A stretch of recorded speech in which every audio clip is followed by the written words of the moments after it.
What's going on?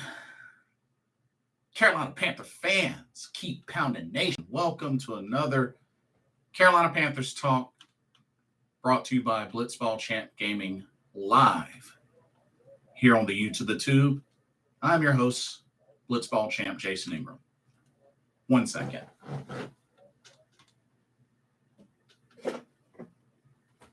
Okay. Let me get a little more comfortable. All righty.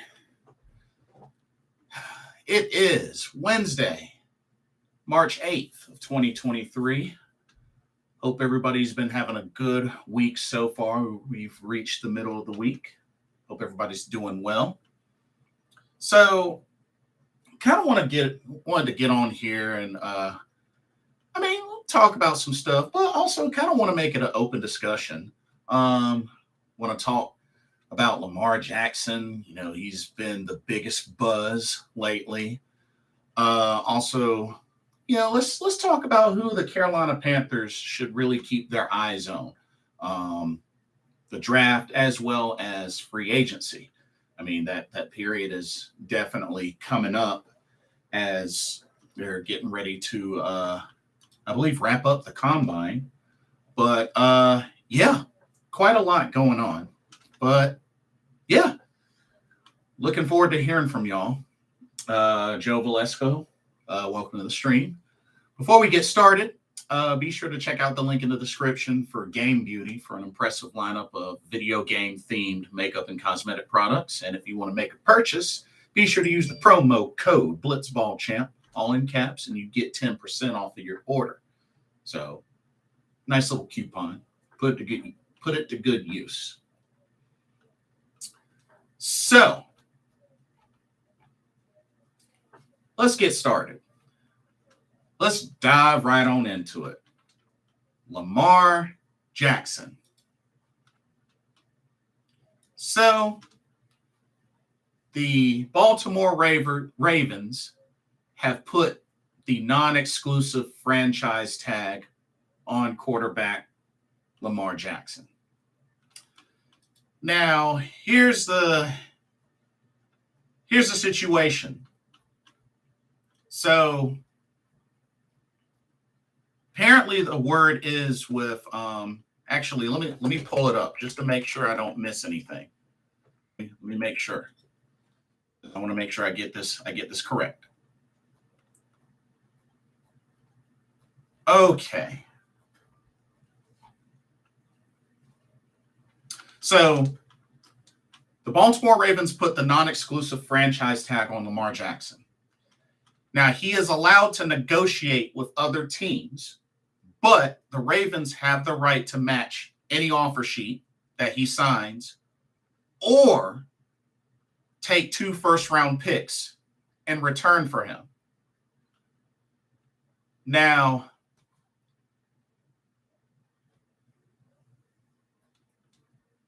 that's pretty specific, as in compared to if he signed an exclusive rights tag. That's the interesting thing about this. So according to Adam Schefter, the non-exclusive franchise tag was a $32.41 million non-exclusive franchise tag. So, and as I said, he can negotiate with other teams, but regardless of what offers other teams make, the Ravens have the right to match it or take 2 first-round picks in return for him.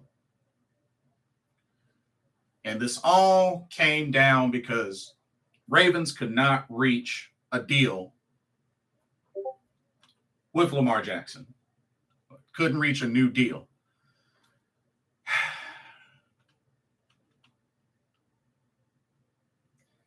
This is quite a scenario. This is quite a scenario. Now, and supposedly the word is the the Panthers and Falcons, and I think a couple of other teams are not interested. I don't know if that's 100% true or not. I just feel like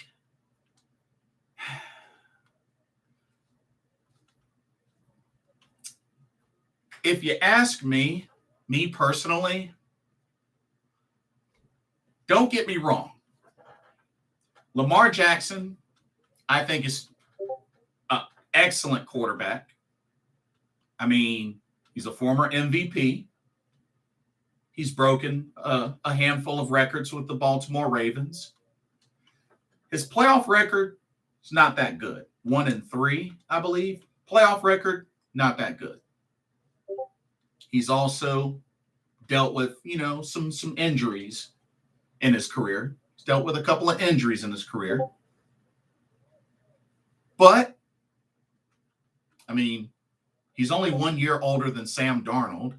I mean, dude is only 26 years old. He just turned 26 a few months ago. So still in his mid-20s. Still has tons of football left. And, I mean, even with the idea of just him going to any other team, I mean, he would instantly be the other team's franchise quarterback for sure. Absolutely. Now,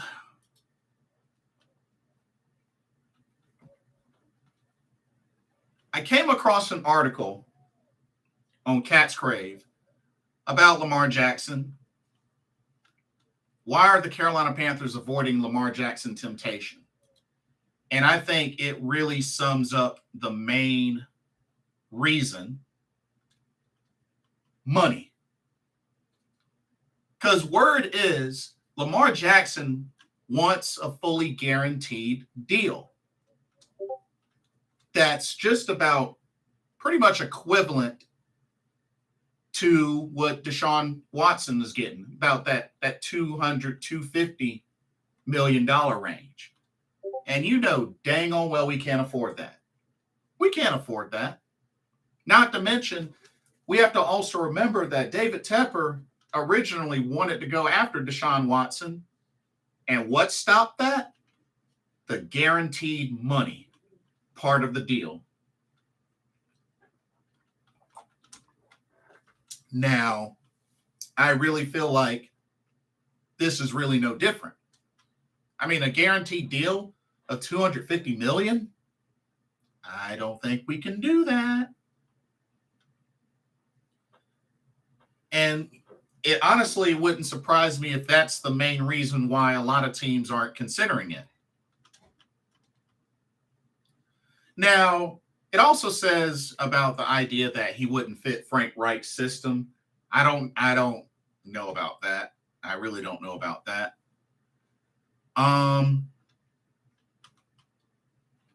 But if that's the case, then it gives me the impression that I think Carolina has already made up their mind that they have whatever couple of quarterbacks in the draft that they have in mind that they are set on going after, even if it means moving up to that number one spot. That's really the conclusion that I'm coming down to, but I could be wrong. Joe Valesco says the Titans are shopping Derrick Henry. What are your thoughts about that? I mean, do we really need him though? I mean, I know there's also the idea of Jamal Williams from the Lions, but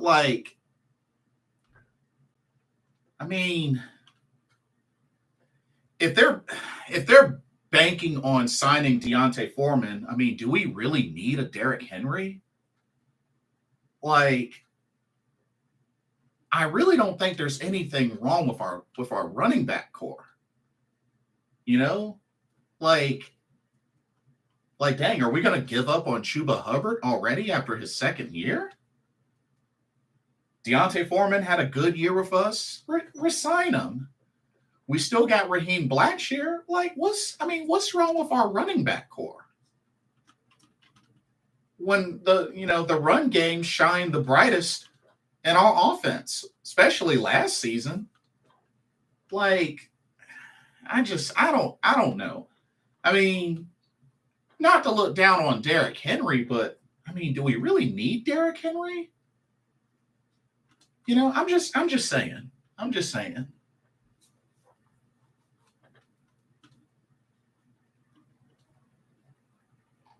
I just don't see the urgency to go get a Derrick Henry. I mean, him reuniting with Deontay Foreman, I guess is a nice little perk. But I mean, in doing that, it's like, dang, are we giving up on Chuba Hubbard and Blackshear? I don't know. That's just my take on it.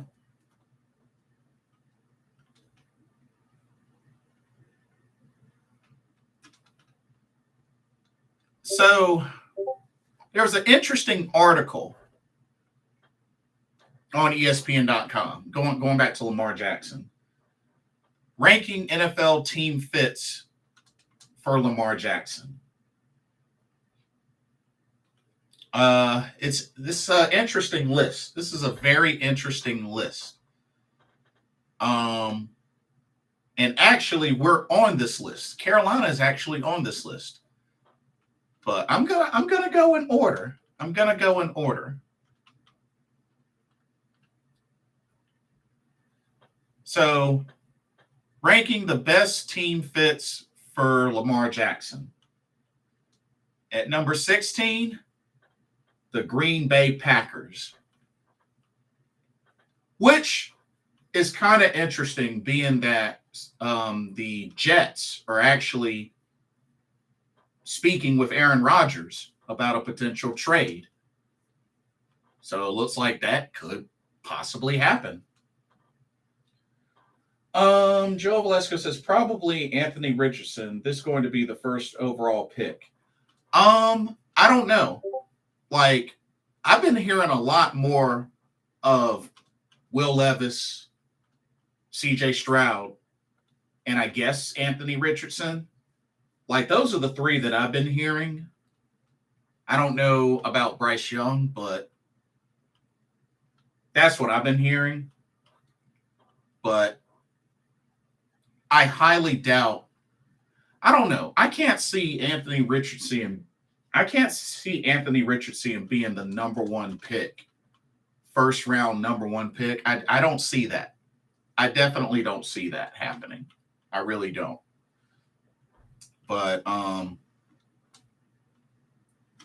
anyway, the Green Bay Packers, why they should consider it, says the Packers have two plausible starting quarterbacks on their roster as the new league year approaches, but neither of them are a sure thing. Which you got Aaron Rodgers coming off a struggling season. And then Jordan Love, which for him it's kind of up in the air. But like I said, the Jets are supposedly in talks with Aaron Rodgers and the Packers about a trade, so that could still happen. Why they shouldn't consider it is Rodgers actually has, two MVPs compared to Jackson, and, more winning seasons as well. And the Packers could restructure Aaron Rodgers' deal to keep him around a little longer, at least 2 or 3 more seasons. So,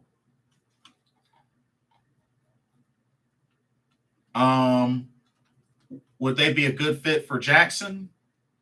They say not really. Would they be willing to trade 2 first-round picks? Nah. So Packers was on this list. San Francisco 49ers is on this list. And then we have to remember, the Niners did trade up to get Trey Lance in the first place in the 2021 draft. And I mean,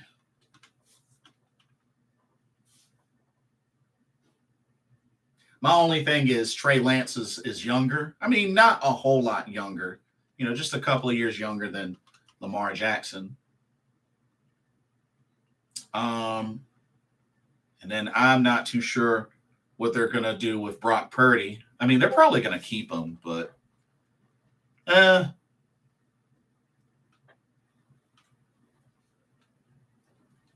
the Niners are on here. The Vikings are on here. The Vikings are on here as well, which is kind of up in the air with the Vikings, being that I don't think they have a long-term deal in place for Kirk Cousins. So, I mean, there's that. But Minnesota had a really great season last season. So, I mean, and not only that, they are also $21 million over the cap. So, I don't know about that.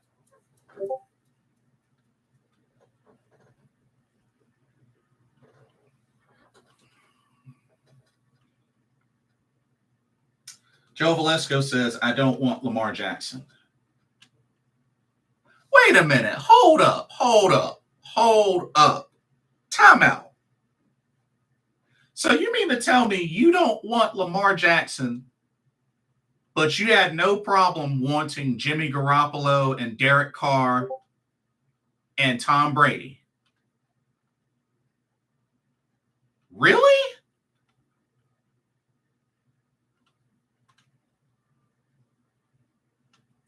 What? Joe Valesco, help me to understand. Help me to understand that. You wouldn't want Lamar Jackson, but you would rather have Jimmy Garoppolo, Derek Carr, Tom Brady.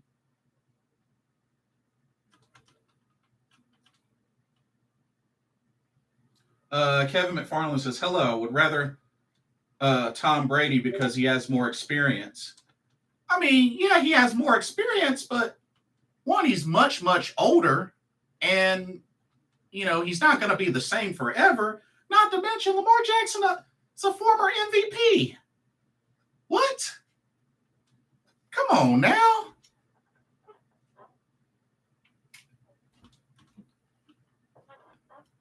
Come on now. This ain't even a terrible quarterback. I could see if it was like a mid to mediocre quarterback. But this ain't even anybody anywhere close to a mediocre or even an average quarterback.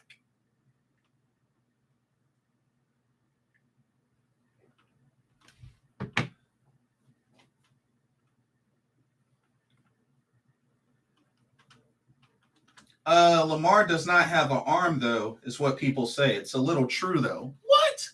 Dude is a former MVP. Hold up.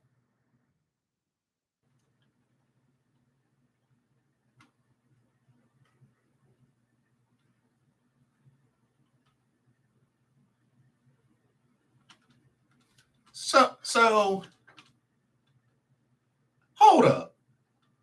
1,655 passing attempts, 1,055 completions, a completion percentage of 63.7%, 101 touchdowns to 38 interceptions, a passer rating of 96.7. Bull crap. 101 passing touchdowns to 38 interceptions? No. I highly disagree.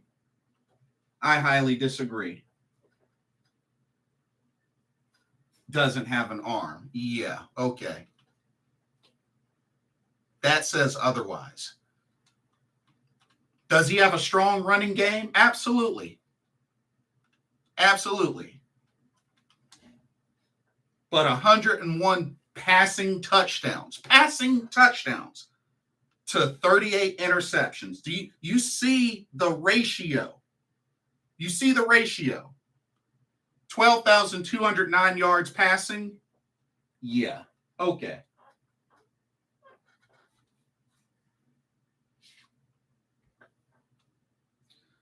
Ernest Capu, welcome to the stream. He wants Jimmy Garoppolo.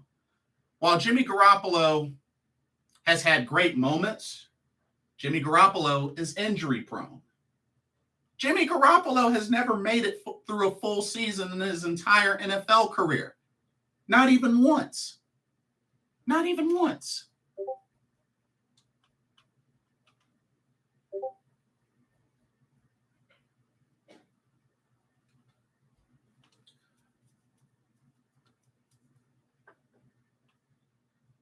Lamar Jackson is no Drew Brees, though. He is talented, though.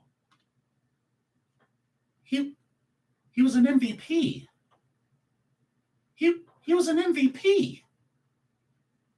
Like, we gotta stop looking down on some of these quarterbacks that have not necessarily achieved the highest, in a Super Bowl, but the fact that some of these folks have won an MVP.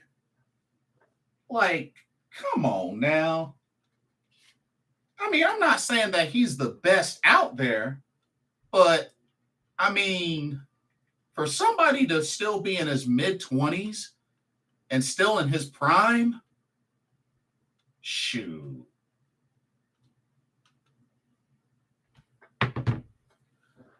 Joe Valesco says it's going to be expensive and we have to give up 2 first-round picks. Jimmy Garoppolo, he got playoff wins and Super Bowl appearances. Okay, Joe Valesco, we've had 2 Super Bowl appearances, haven't won one. And like I said, Joe Valesco, you're forgetting the dude is injury prone. Like, how is he going to be able to do any of that with us if he keeps getting hurt? He's never had a full season. Ever. Ever. Ever. Ever.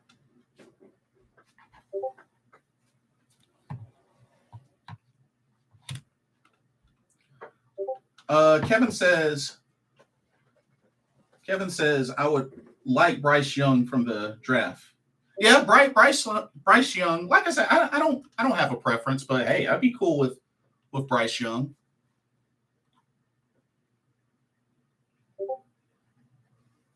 Joe Valesco, Lamar Jackson has had a full season before and has won an MVP. Stop.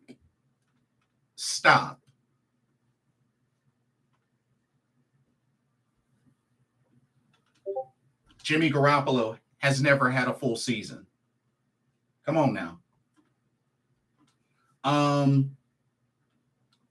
Let's see.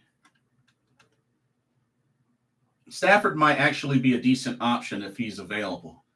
I'd be surprised if he was willing to move, especially after, 2 seasons ago winning a Super Bowl. But hey, you never know. He is a good quarterback, but they're more accurate, and I want a throwing quarterback throws the ball to different receivers. I mean,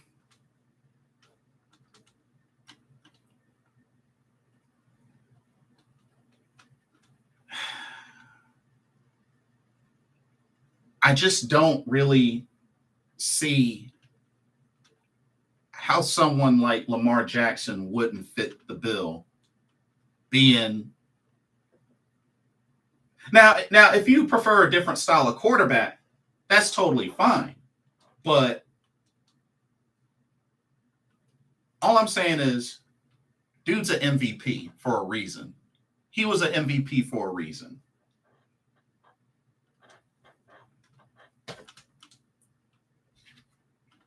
Now, for me personally, I think a big thing stopping that, Austin Judd, good to see you. Welcome to the stream. One big thing that's stopping that, I definitely believe money, because honestly, I don't think Carolina is in a position for any sort of guaranteed $250 million deal. So that's one big reason why I wouldn't go hard for Lamar Jackson, because that's way too much money than I truly feel like Carolina could afford. But one thing's for sure is whatever team he does go to, or if he stays with the Ravens. He is a franchise quarterback. Let's keep it real.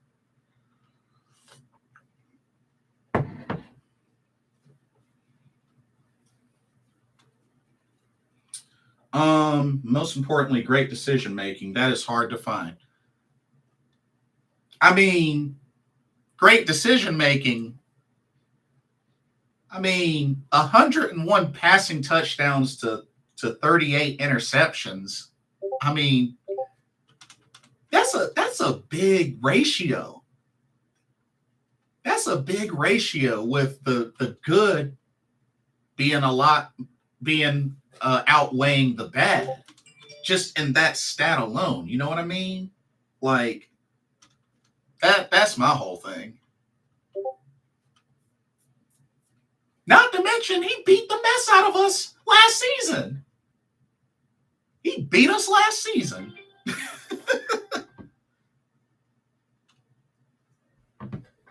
Austin says, do you think Aaron Rodgers to retire? No, not this coming season. Aaron Rodgers, I'd probably give him maybe 2 more years. Maybe 1 to 2 more years. Yeah, maybe 1 to 2 more years, I would say. Let's see.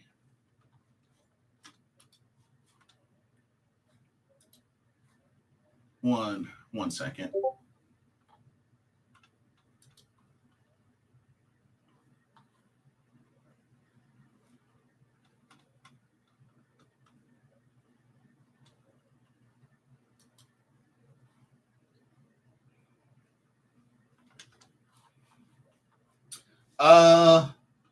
Lamar did not beat us. Our team beats ourselves. I mean, 13-3, we really don't have room to talk, Kevin. I'm just going to keep it real with you. 13-3 loss, we really can't say much. I'm just saying. We really can't say much. Joe Valesco says, how about Trey Lance? Oh man, no. I highly doubt. San Fran traded up to get him in the draft in 2021. I highly doubt they would give up on him.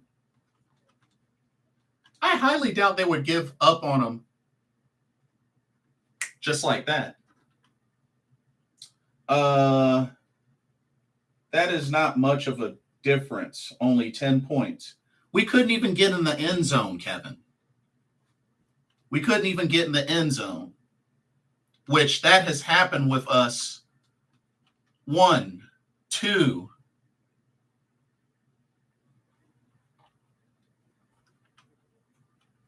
other times this season, or two total times this season.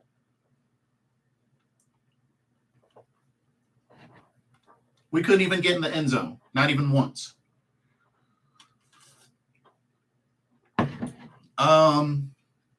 Ooh, that tastes good. I don't know what flavor that is. That tastes really good. Must be some type of cinnamon. Wow, that was good.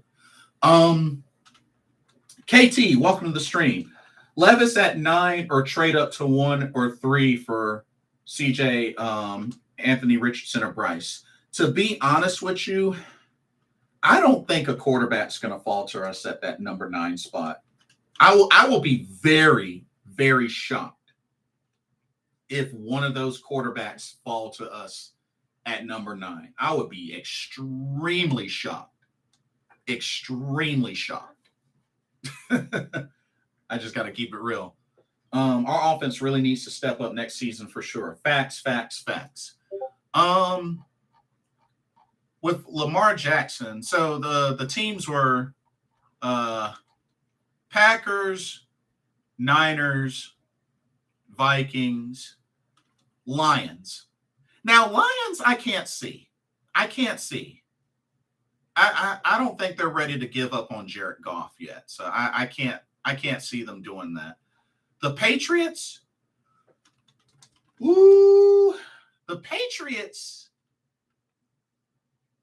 Mac Jones had a good season, but his his sophomore season, he really, really kind of took a big step back. So, New England, Lamar Jackson.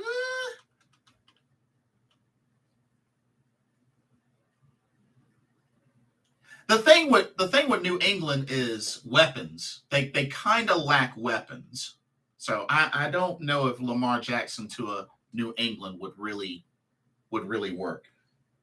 KT says true, but I think Levis will slip up, to be honest. Like and that's very possible. Like I said, I don't have a preference, so I'm taking a lot of y'all's word for as far as who the best quarterback in the draft would be. I'm taking y'all's word because I can't say that I really have a preference, but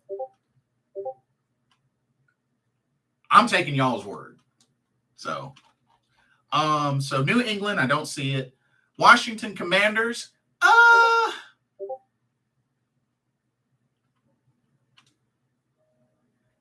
I mean, I don't know. That'd be kind of weird. But they just got Eric Bieniemy at offensive coordinator, so that could be an interesting combo. The Titans. Well, I don't know about the Titans. I really don't know about the Titans. Number 9, the Texans. See, the Texans, I mean, they could give up both of they got 2 first-round picks. And they have a lot of draft capital, but they are not one player away from competing. They're not quite one player away from competing. So that's the only thing. But on paper, realistically, the Texans could pull it off. The Texans could pull it off. They could actually pull it off. The Bears. Well, I mean, they got some decisions to make. They got the number 1 pick in the first round, so I mean, but I'm under the impression that they are going to build and add onto Justin Fields. So I really don't see the Bears considering it.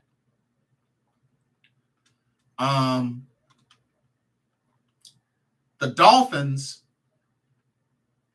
Well, the Dolphins, being that there's still no news whether they're going to pick up the 5th-year option on Tua Tagovailoa. Plus, Tua's been injury prone himself. So, but when he plays, he's very productive. That's the only thing about Tua, but he can't seem to stay healthy. He just can't seem to stay healthy. So that's the only issue.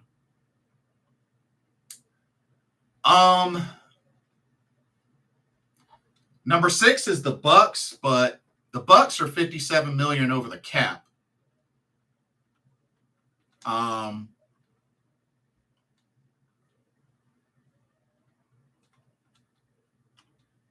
But they could probably send a player over in a trade for him. Maybe somebody like Chris Godwin. But then again, would be one less weapon. But I mean, Lamar Jackson playing with a Mike Evans, you know, that could be something. Number 5, the Raiders. I mean, they lost Derek Carr to the Saints. I mean, they got mad playmakers on that team. So, I mean, It would be quite an offense with the playmakers they have on that team if they were to land a Lamar Jackson. Number 4 would be the Colts, which, I mean, that's if they wanted to trade away their draft capital. Number 3, the Jets. And, it's looking like perhaps they have indeed given up on Zach Wilson.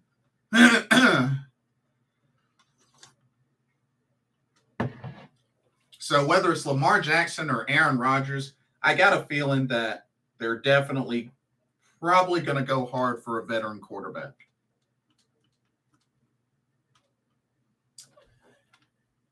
And number 2, they have the Carolina Panthers. Us at number 2. So let's go into why the Carolina Panthers is apparently on this list. So why they should consider it. It says here, since taking over as Carolina's owner, David Tepper has repeatedly attempted to acquire an impact quarterback. None of those moves have been successful, with the Panthers striking out in their pursuits of Matthew Stafford, Russell Wilson, and Deshaun Watson. They managed to strike deals for Sam Darnold and Baker Mayfield, but those were trades deposed by Matt Rule that they would surely love to have back. They also traded up for Matt Corral in last year's draft, and Corral is the nominal number 1 quarterback in Carolina at the moment.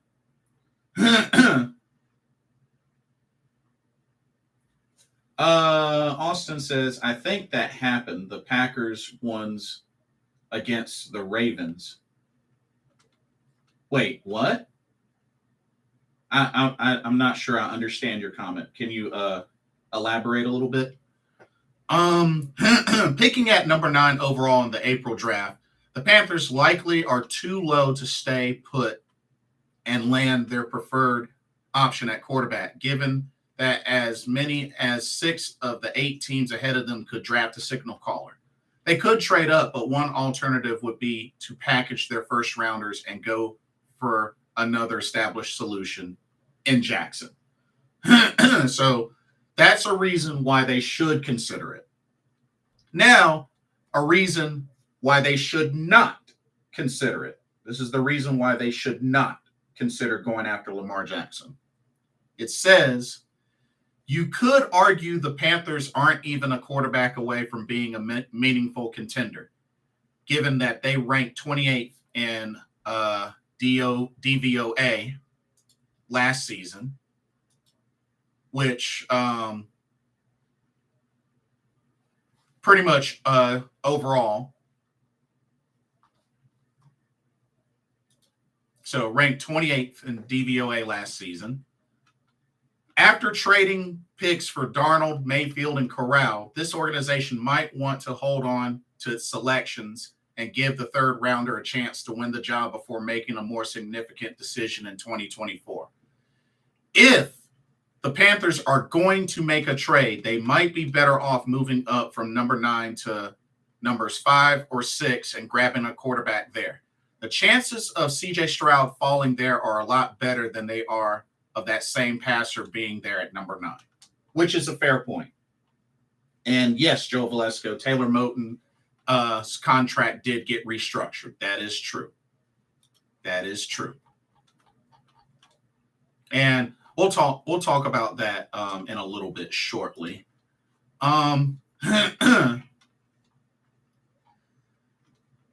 Would the Carolina Panthers be a good fit for Lamar Jackson? It says this: Frank Reich is a better coach than the guy we saw in an aborted season with the Colts in 2021. The various quarterbacks the Colts acquired generally improved after arriving, with Matt Ryan as a notable exception. It's also worth noting that the quarterbacks Reich acquired and used in Indy were generally traditional pocket passers. So Reich would need to modify his offense's running game to create opportunities for Lamar Jackson on the ground. I'll just leave it at that. Would they be willing to trade 2 first-round picks? It says, I can't imagine the Panthers weren't willing to offer 2 first-round picks or more as part of their offers for Stafford, Wilson, and Watson. So I don't think there's any organizational anxiety about making a similar proposal for Lamar Jackson. And then lastly, what would a deal look like? It says the Panthers likely would sign Jackson to an offer sheet, although a difficult cap situation would make it easier for the Ravens to match it than it would for some of the other teams on this list. One alternative would be if Carolina tried to offer pass rusher Brian Burns, who was reportedly the subject of a rejected trade offer from the Rams last fall involving 2 first-round picks, as the primary return in a Jackson package.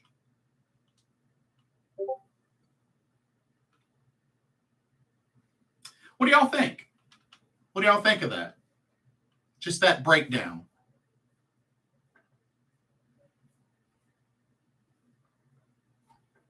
And the team that they had as number 1, the Atlanta Falcons, which the Falcons have the pull to do it.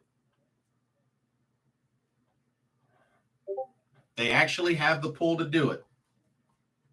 That's the crazy thing about it.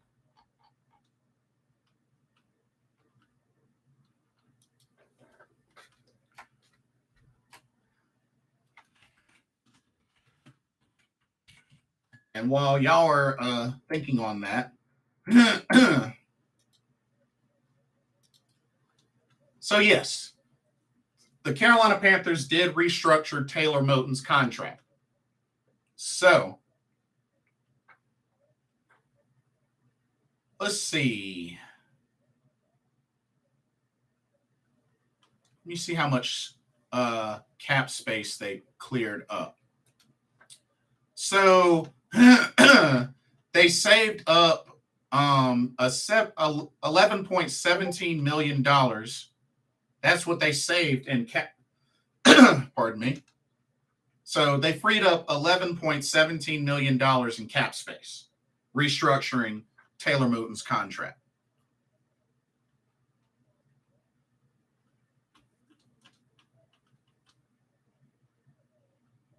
So that's 2 offensive linemen so far that they've restructured contracts, Austin Corbett and Taylor Moton. So, I mean, it looks like they're trying their best they want to keep this offensive line together. Now, the only thing is, still waiting. We're all still waiting about Bradley Bozeman. Are they going to sign Bradley Bozeman? And it has already been announced that the Carolina Panthers have no plans whatsoever to use any franchise tags, period. So that's out of the picture.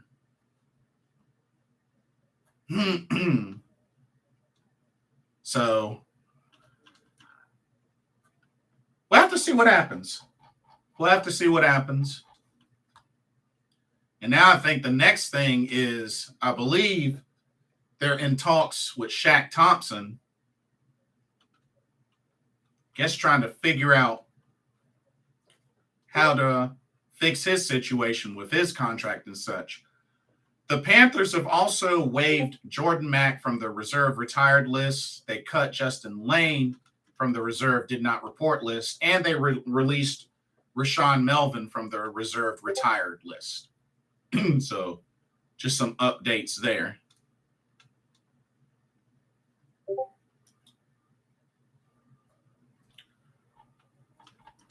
Now, there's also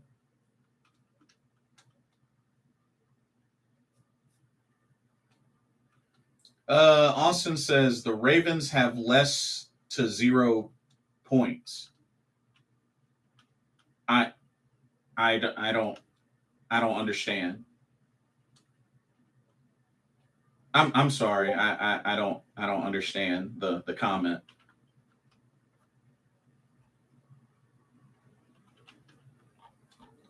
Um, 7 free agent interior offensive linemen the Panthers could sign in 2023. Um,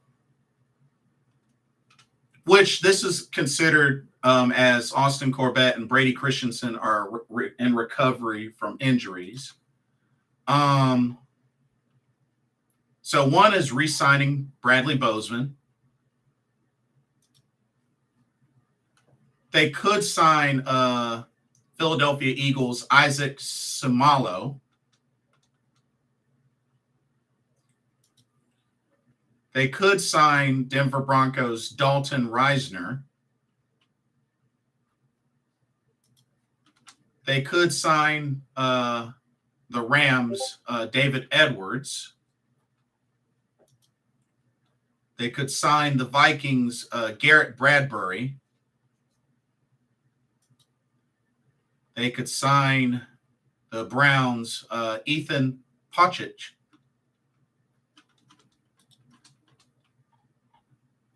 Or the Carolina Panthers could sign the Titans Nate Davis. So those are the 7 free agent interior offensive linemen the Panthers could sign. Interesting.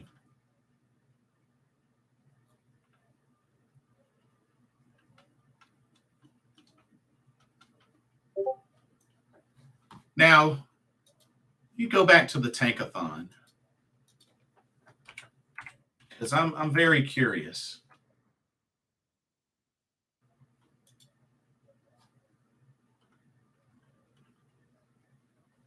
And see, now, according to the Tankathon, they actually have Carolina Panthers going Will Levis at number 9 with a number 9 pick. Huh. Interesting. And they have Anthony Richardson going at number 7 to the Raiders. They have Bryce Young going to the Texans at number 2, CJ Stroud to the Colts at number 4. So potentially 4 quarterbacks. 4 or more quarterbacks could be gone.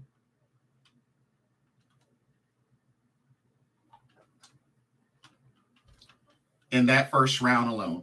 Jeff R., welcome to the stream. Jeff R., your thoughts on Lamar Jackson with the whole situation that's being talked about, the non-exclusive franchise tender, other teams can negotiate, make an offer, the Ravens can still match it or get 2 first-round picks from it. What are your thoughts on that? If you ask me, I think because of the fact of him wanting at least about a $200 to $250 million guaranteed contract, I can't see Carolina pulling the trigger, although they almost did for Deshaun Watson. But the main thing that stopped that was that big amount of guaranteed money. So if Lamar Jackson wants that type of guaranteed money, I don't think Carolina's budging.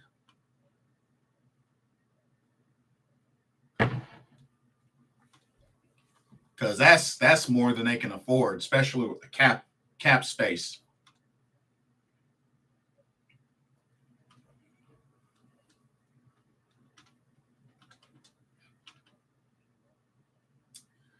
Jeff R. says, it's a tough one. He's so dynamic, but he's risky. The guaranteed money scares me, but he is so good. Yeah, I agree. Like, and that's what I was reminding folks. Like, we got to remember, Lamar Jackson, former MVP. He's only 1 year older than Sam Darnold. He just turned 26, still very much young in his mid-20s, has plenty of football left to play. Plenty. dual threat quarterback.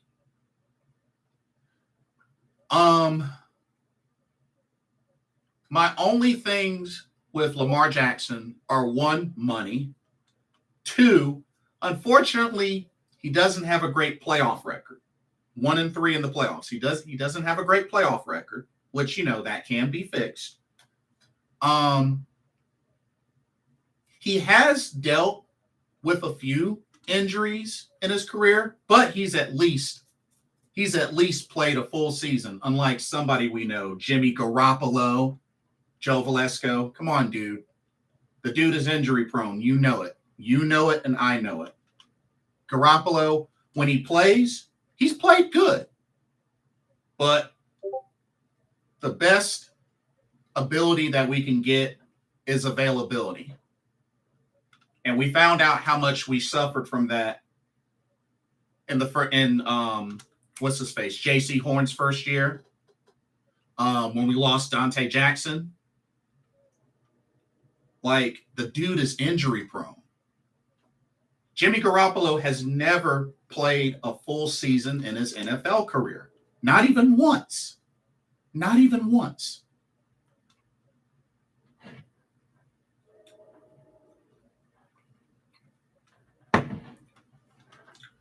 Joe Velasco says he's the best option right now. He's injury prone. Like, he's injury prone. Like, let me, not to mention, he's a little bit older than Garoppolo.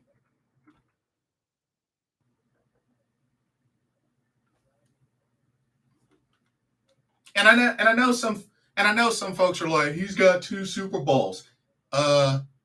Yeah, and 2 Super Bowl championships that he didn't even play in. Come on now. But the dude has never played a full season.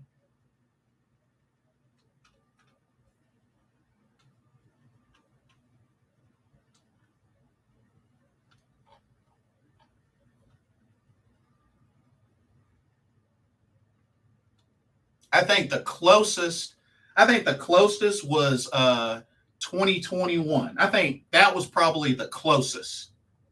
Yeah, 2021, I think that was the closest.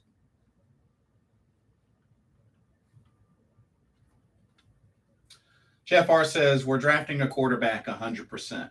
And honestly, I believe we are. I definitely believe we are. I definitely believe we are. I think we need to build our guy up. I really do. Like I said, I like Lamar Jackson. I mean, him and the Ravens, they beat us last season, so I can't really say much negative. But Austin was saying, I was trying to say the Packers didn't get any points when they played the Ravens back in 2018. Gotcha.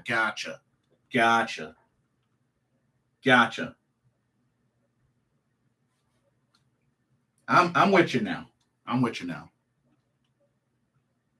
And like I said, Joe Velasco, I don't see how you could want Jimmy Garoppolo, Tom Brady, Derek Carr, but not want Lamar Jackson. I'm sorry, but that makes no sense to me. That makes no sense to me. I got to be real with you.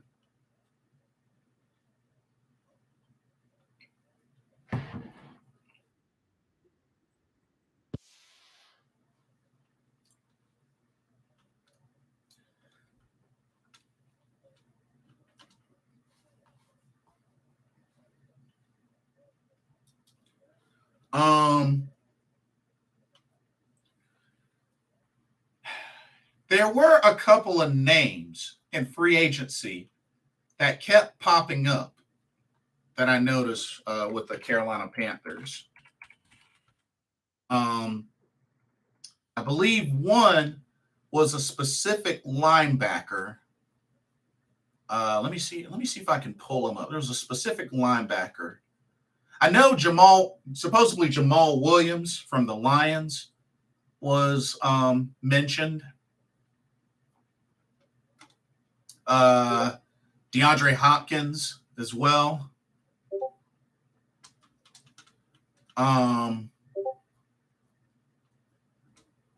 What was the name of that linebacker? It was a specific linebacker. Oh my goodness. It was like off the top of my head. Oh, and before anybody says another word, heck no to Jameis Winston. Don't even freaking think about it. Heck no. No. No to Jameis Winston. Before anybody can even say a word, no to Jameis Winston. No. No. No. No. No.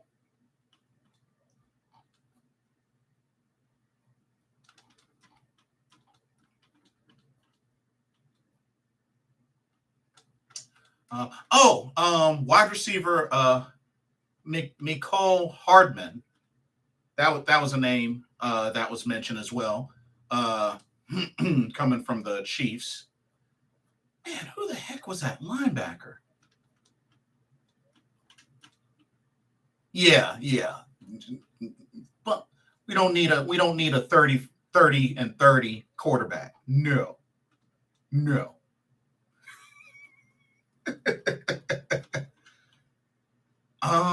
Crap. What was the name of that linebacker? I can't seem to pull him up. There was a particular linebacker's name that came up. Oh, and word is Carolina will be releasing linebacker Damian Wilson, which would free up $3.6 million in cap space, which I think is a good move. Damian Wilson didn't really do much for us. So yeah, I definitely can see that happening. Man,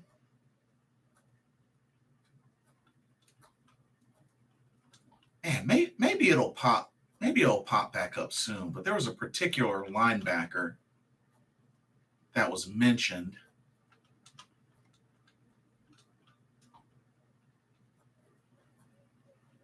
That the Panthers could go after. You know what? Let me go to Sport Track to see if I can come up with a name. It was a particular name.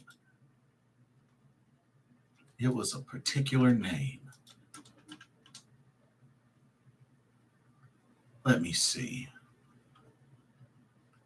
Here we go. Free agent tracker. Here we go. I'm gonna get that name. It was a linebacker.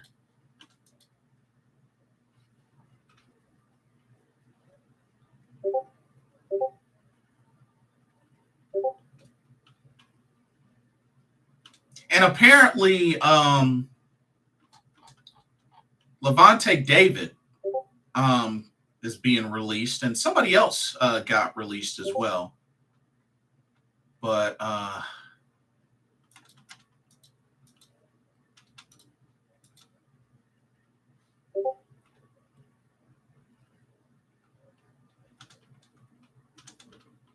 dang, I can't seem to come across his name. I can't think of his name.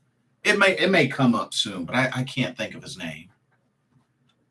Ah, crap.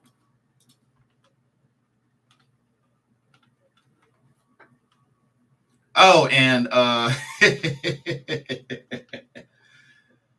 the Cardinals released Robbie Anderson. I'm sorry.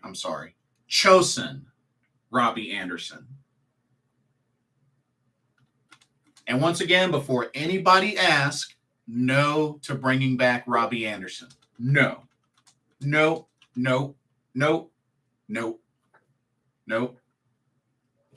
Mm-mm. No to Chosen. I'm sorry, I can't say that without thinking about Karate Kid Part 2. Oh, man. But I will admit, at one point, I was rooting for Robbie Anderson. I really was at one point, but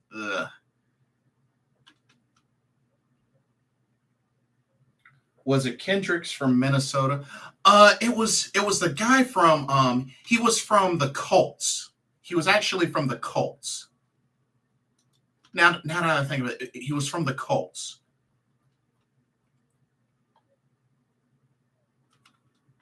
Oh my god. Oh, Bobby Okereke. Bobby Okereke. That's who it was. Bobby Okereke. That's who it was. That's the name I kept seeing pop up.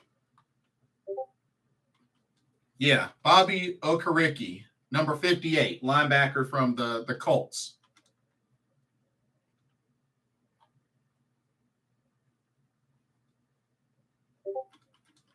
26 years old, 6'1", 235 pounds, out of Stanford. Okay. Yeah, that's who it was.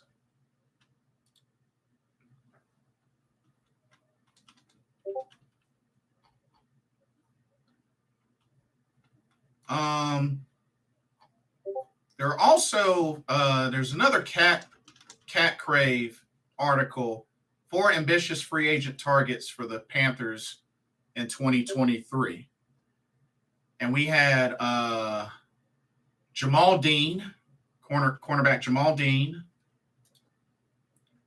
tight end Frank Clark. Or wait, that's not a tight end. Wow, I'm a dum dum. Defensive end Frank Clark. Uh, ooh, C.J. Gardner Johnson. You know what? How would y'all feel about them pursuing C.J. Gardner Johnson, who just played in a Super Bowl?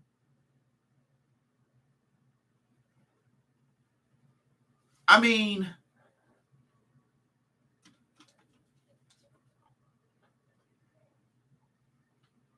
it kind of,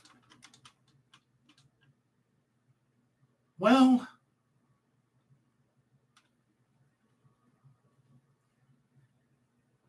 I mean,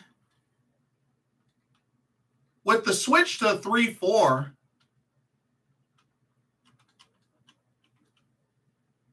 what about the idea of flip-flopping Jeremy Chin to come up and have C.J. Gardner Johnson play back? You know what? I might actually bite on that. Oh, hold up. C.J. Gardner. Let's look something up. I'm curious.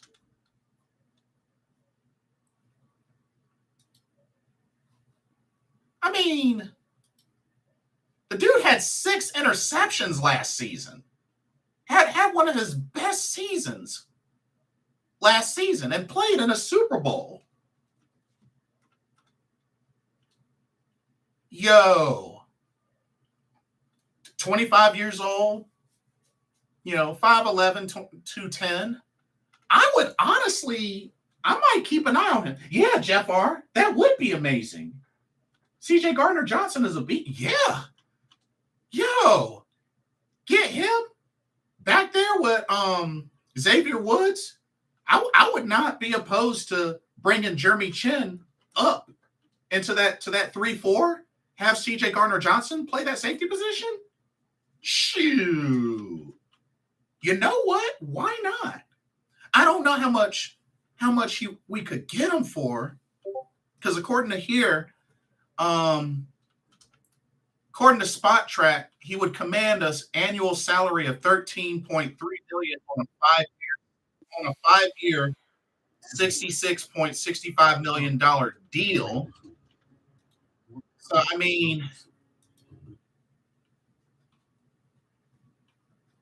honestly, I would entertain. I would look at that. I would actually look at that. Austin says, I'm going to leave now. When are you doing another live stream again? It will probably be tomorrow night for VF Arena around 8 p.m. That's what I'm predicting. So probably tomorrow night, 8 p.m. EST. EST. Or Carolina could sign Tremaine Edwards. I mean,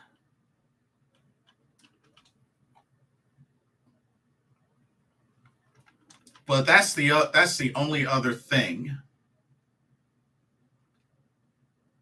But the thing, unless they can get Shaq Thompson's contract situation worked out, he might be a salary cap casualty.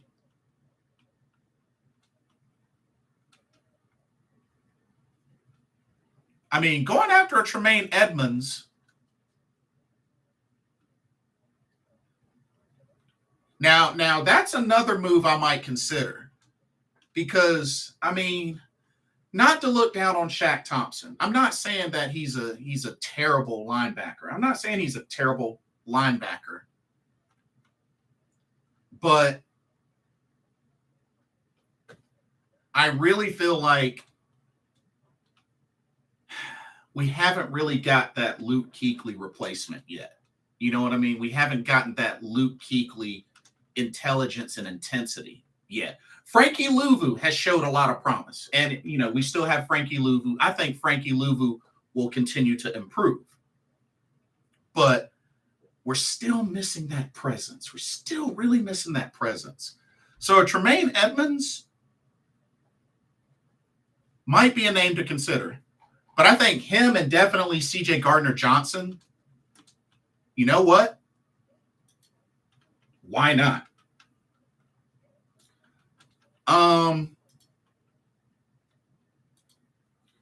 Joe Valesco says, would you rather have Carson Wentz or Jimmy Garoppolo? Neither. They're both injury prone. Kevin says, AJ Klein was almost as good as Kuechly. He was a great piece for a little. He did a really great job, especially coming in for when Luke Kuechly was hurt. I mean, I like AJ Klein. I do like AJ Klein. I don't have anything really. I don't really have much negative to say about AJ Klein, to be honest with you. But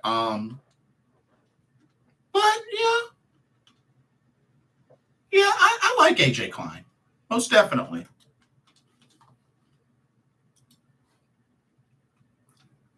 But man, I would really strongly consider a CJ Gardner-Johnson. Like, whoo, man.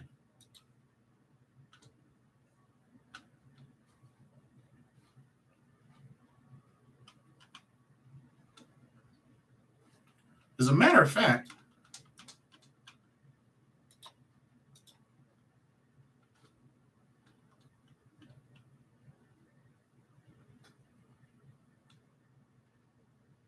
oh yeah, Devin McCourty is supposed to be available, but he's getting up there in age. I mean, he's 35. Yeah, he's getting up there in age. But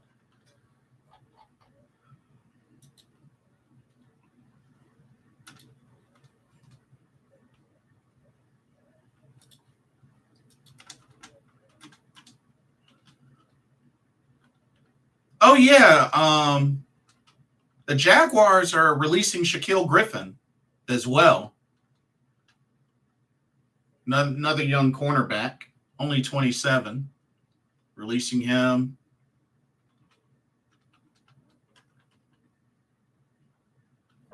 But yeah, I mean, there's definitely pieces to look at. So, and like I said, we've restructured Taylor Moton, we've restructured Austin Corbett.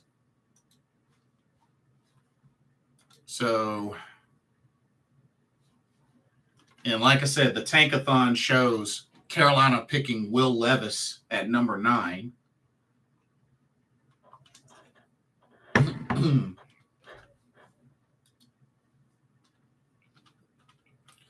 But you know,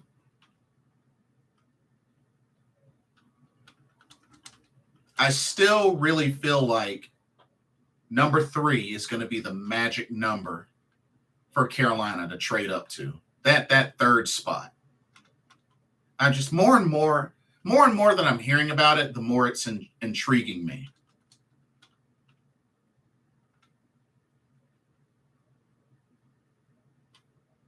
Because I really feel like them moving up in the draft wouldn't take as much compared to if they were to, give up picks and stuff for a Lamar Jackson, which, like I said, with Lamar Jackson, the Ravens pretty much the ball is in their court because no matter what team makes an offer, they can match it if they want. Or they can get draft capital for it. So, I mean, there's that. Kevin says number 1 would be ideal, but don't think that is very likely at this point. Well, the Bears are willing to trade or willing to listen, but I just don't see them trading down as low as number 9. So that's the only thing with that. But not only that, there's we got there's been a lot of talk at the combine about, Will Levis, being a potential favorite.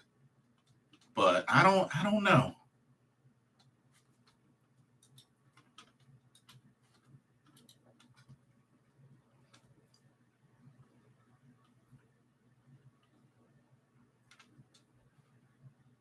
But my thing is with the type of trades that Carolina Panthers have made, especially trading up to get Matt Corral, trading for Sam Darnold, trading for Baker Mayfield.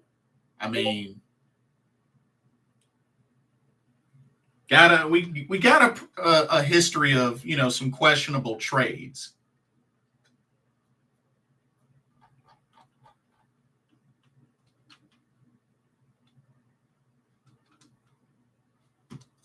Sean Chandler got suspended 2 games, but he's about to become an unrestricted free agent. So,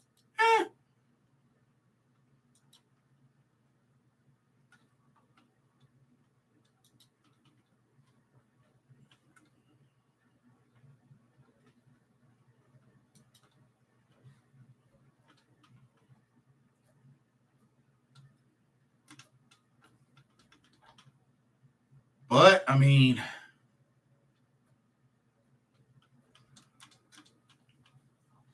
yeah, I don't know, y'all. There's a lot of buzz.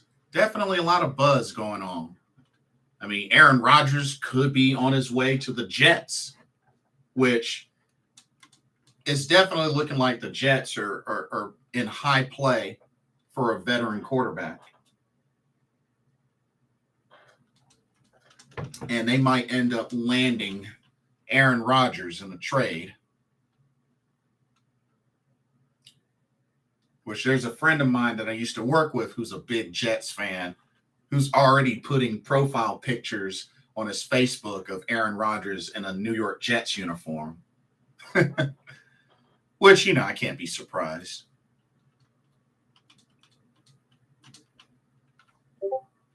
But I could definitely understand the idea of Atlanta going in to get a Lamar Jackson. That I could definitely see, being that they got a lot of pull to do it.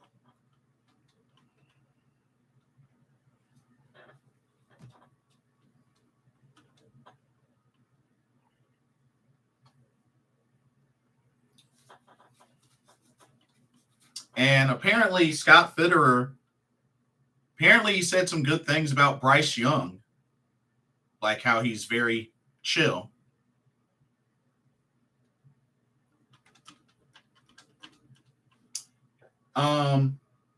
Also,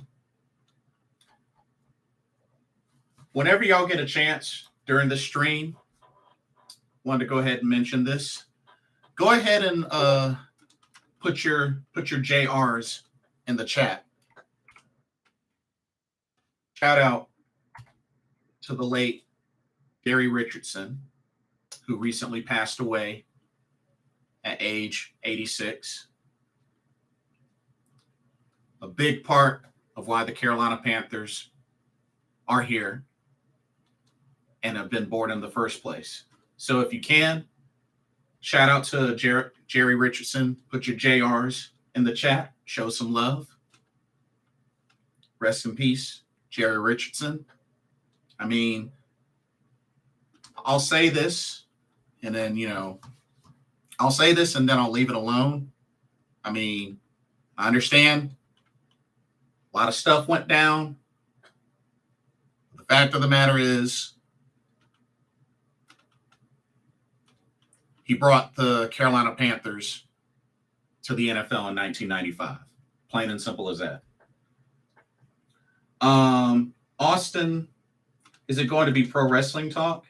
It'll be a VF Arena stream, but like I said, you can always mention pro wrestling in any of my streams. I'm just letting you know, what type of streams there'll be, but you can always mention any pro wrestling talk. That's fine. I'm not one of those that's gonna be like, no, you can't talk about this. Nah, have at it. Have at it. There's no restriction. But yeah, I understand. But he brought the Carolina Panthers into the NFL. So rest in peace, Jerry Richardson. Put your JRs in the chat. Show some love. Put your JRs in the chat.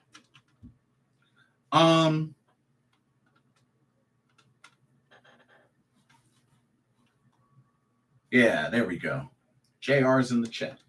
Joe Valesco says, how about this? We draft our quarterback. We sign Jimmy Garoppolo. The rookie can learn from him. If Garoppolo gets injured, we can put in Corral or the rookie. Dude, why do you... I really don't understand where you're coming from. So now you want Jimmy Garoppolo, another injury-prone quarterback. I really don't understand how you would be okay with him, but would not be okay with Lamar Jackson. I don't get that. I really don't get that.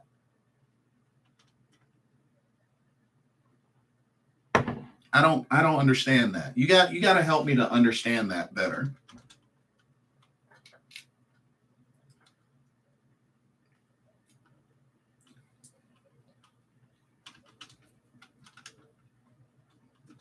Not to mention, I mean, if we're gonna do all that, might as well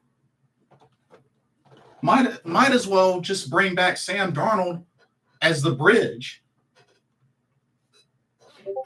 Might as well bring him back as the bridge.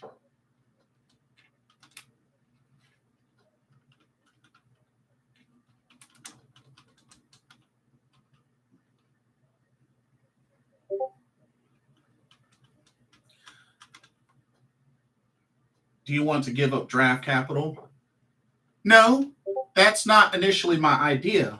But Joe Valesco, you're comparing two different quarterbacks, one that has a bigger injury history, especially recent injury history, a quarterback that's much older,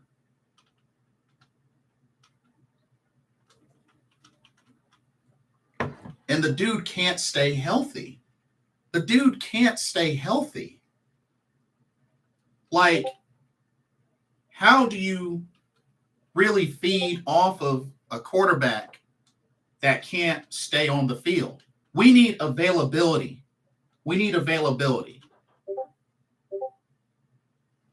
And Jimmy Garoppolo hasn't given that recently. I'm just saying. And it's just the track record. The track record, man. I mean, you wanted Tom Brady, you wanted Derek Carr, you want Jimmy Garoppolo, Lamar Jackson. Nope. Like, I don't understand that.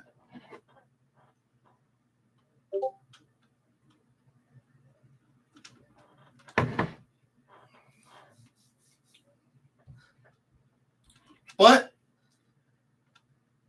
my first initial decision stands in just drafting a quarterback. And let that quarterback and Corral compete. We just need to start fresh. And my thing is, if we're going to start fresh, then just a bridge quarterback that's not going to cost as much. A bridge quarterback that's not going to cost as much.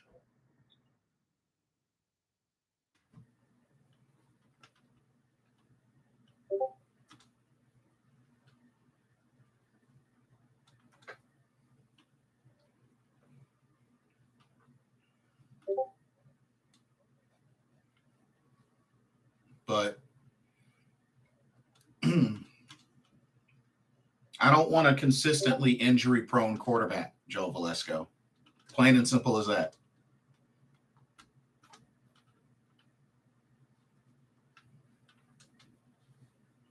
And Jimmy Garoppolo is injury-prone. Not only that, you saw how badly things fell apart for the Niners when not only he went down, Trey Lance went down, Brock Purdy went down.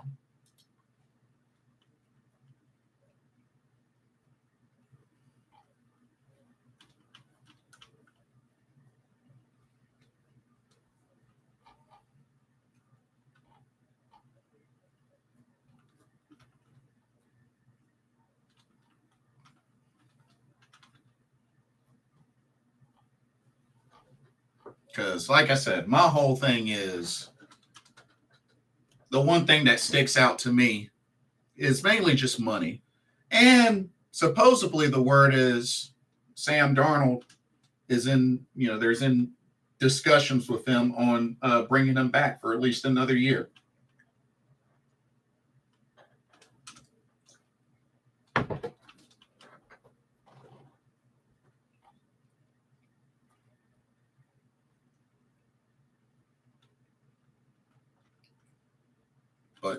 But no to Jimmy G.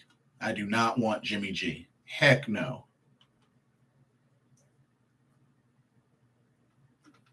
Now, DeAndre Hopkins. So it sounds like, according to Mike Jurecki, per source, the Cardinals do have parameters to trade DeAndre Hopkins more likely after free agency starts. As reported, second-round pick and conditional player, a second-round pick and a conditional pick or player.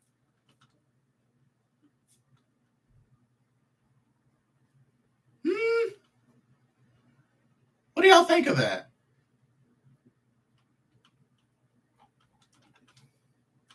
That could probably be arranged and it not be that damaging.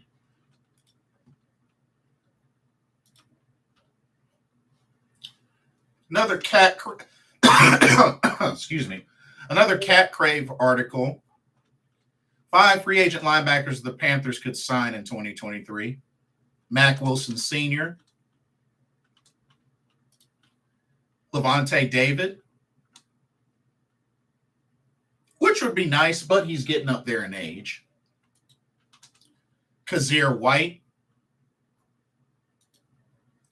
Bobby Wagner, but I'm sure he's going to cost a lot of money. Short-term deal, a lot of money. So or Alex Singleton.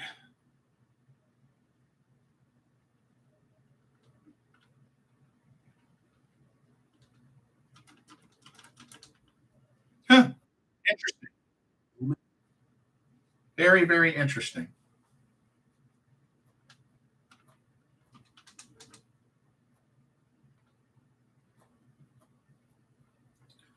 But for right now, so far, the NFC South, you got Desmond Ridder on the Falcons, Derek Carr on the Saints, Matt Corral on the Panthers, Kyle Trask on the Bucks.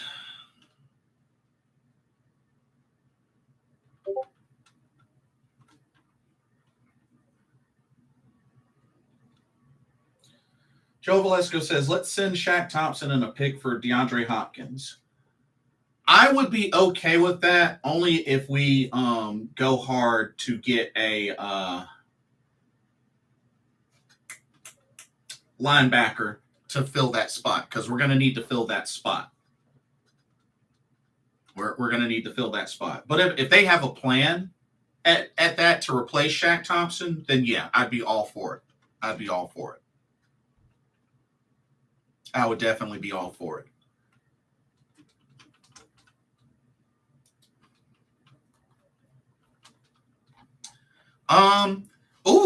Another article here. 3 trade offers for the Panthers to land Jalen Ramsey.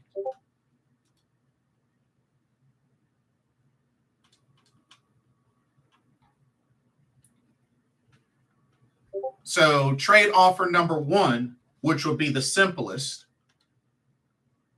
we give away the number 39 overall second round pick in this upcoming draft to get Jalen Ramsey.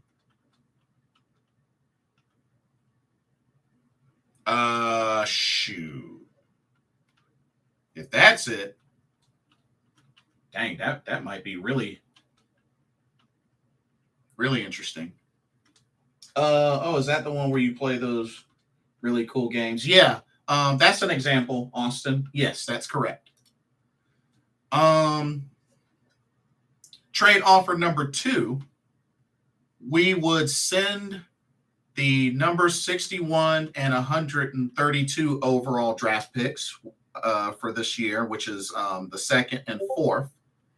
And we would get Jalen Ramsey and the 237th overall pick, which is a 7th rounder. Oof.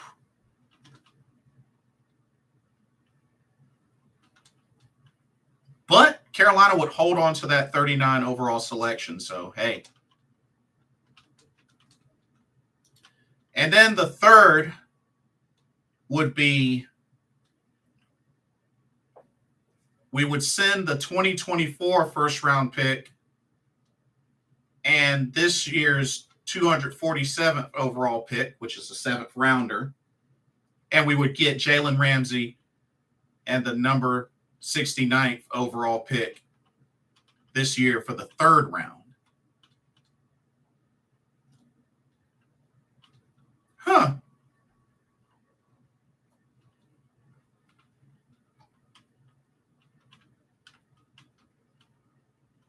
But I think the big issue is potential overpay. That's the only thing. But Jalen Ramsey is definitely an intriguing offer. And I think Jalen Ramsey, great player. I wouldn't mind. I would not mind one bit.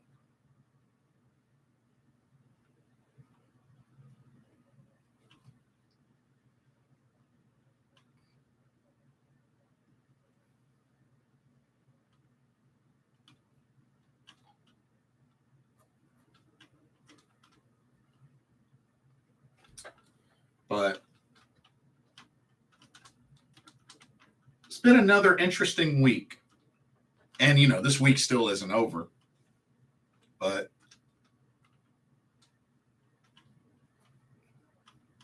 it's been an interesting week.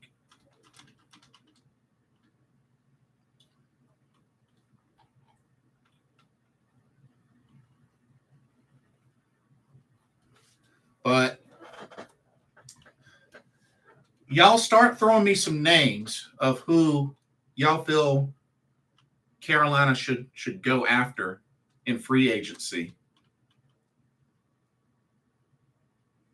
Are there any specific names y'all want to throw out there? And then probably after that, I'll probably call it a stream and probably go play some games. But oh yeah, Joe Valesco, you're still stuck on an injury-prone quarterback and Jimmy Garoppolo. Well, that's one. What else? What else do y'all have?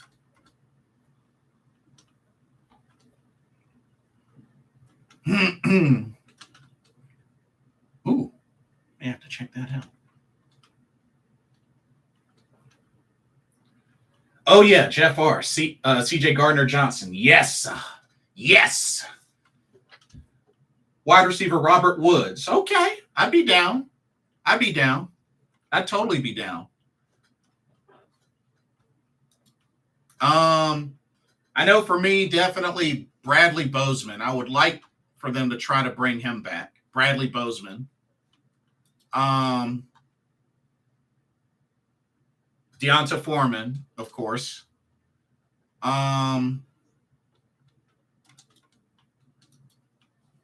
Let's see.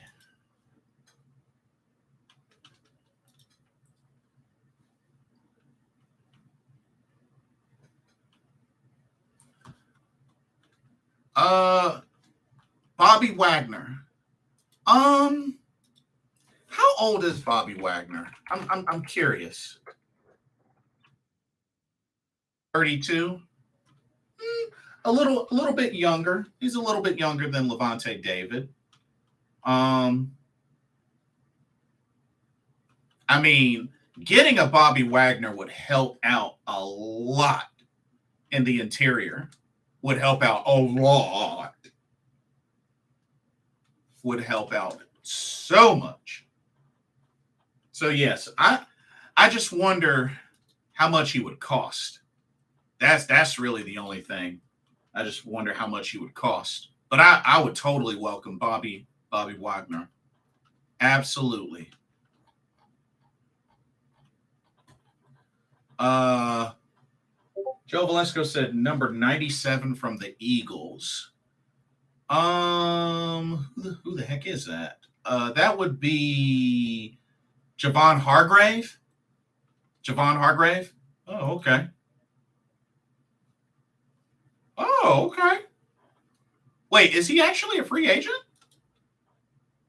Oh, okay. Interesting. Jamal Williams from Detroit. Now, Jeff R. Jamal Williams from Detroit, which I mean, he had a great season. Now, are you saying Jamal Williams from Detroit if we don't bring back Deonta Foreman, or do you want them as a combo?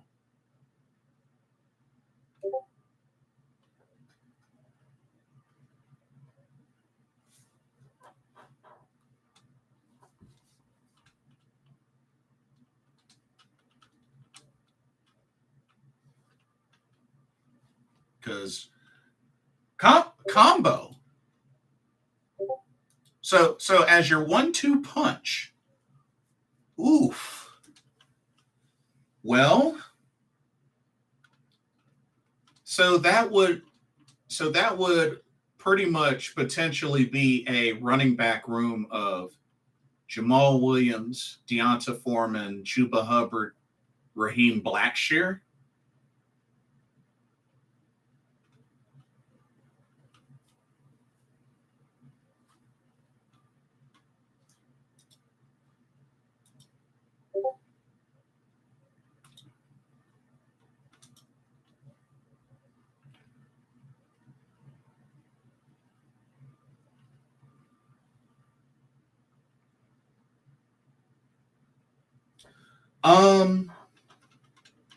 Chuba can't catch. Williams can. While I would say that for his rookie year, Jeff R. But last season, he was 14 of 17. He did improve. only had 3 drops. 14 of 17, he did improve last season. So you got to give him at least that. I totally get, if you want to replace, totally get it. But I'm going to have to disagree with him catching. Rookie year, sure. But he improved his sophomore year. I mean, targeted 17 times and caught 14 of them. I'd say that's an improvement.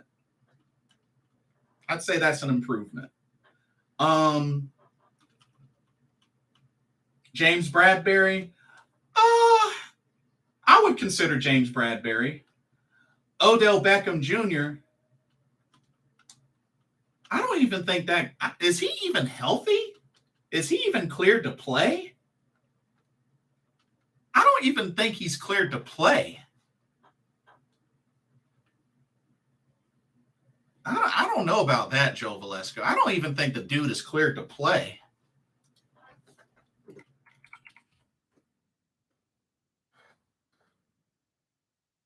Not to mention, while to be fair, OBJ has a championship, but do you really want that kind of a hothead drama queen on the Panthers franchise? I'm just asking. But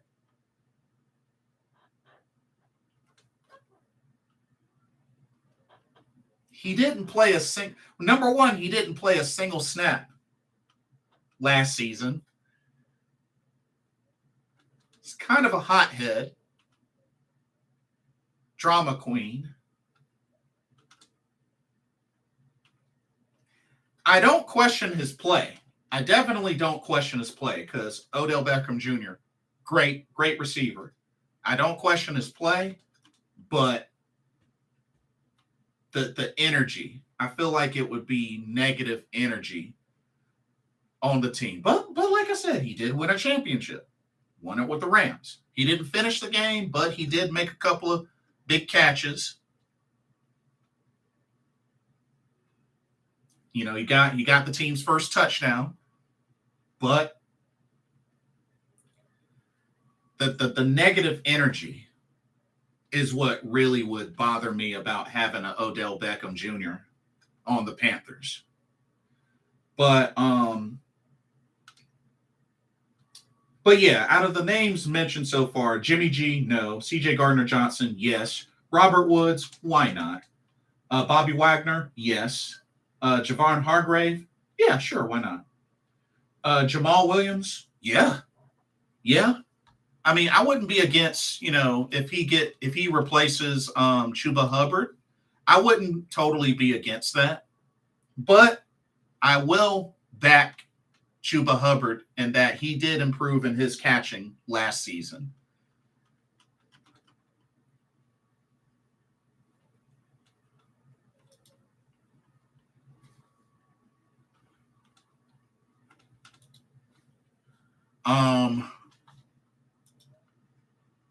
Let me see. And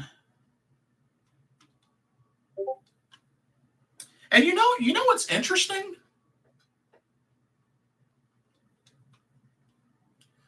Jamal Williams actually once struggled in the receiving game early in his career, but then he definitely greatly improved. Like, had a good 2017, struggled like crazy in 2018, but he's been good ever since. And then he had his best season this past season with Detroit. So definitely Jamal Williams is definitely, I would say, is in his prime right now. I will say that. Jamal Williams, I think, he come to Carolina, he wouldn't miss a beat. And I think a nice, as Jeff R. mentioned, a combo 1-2 punch, Deontay Foreman, Jamal Williams, which, I mean, you know what? Let's see, Jamal Williams, 6 foot, 224. Deonta Foreman, 6', 235. Both similar in size. Both are actually similar in size. With Jamal Williams only being a year older than Deonta Foreman. I mean, Jeff R., the more you talk about it, the more intriguing of a Deonta Foreman Jamal Williams combo. That would be a pretty beastly combo. Yeah, that would be a beastly combo.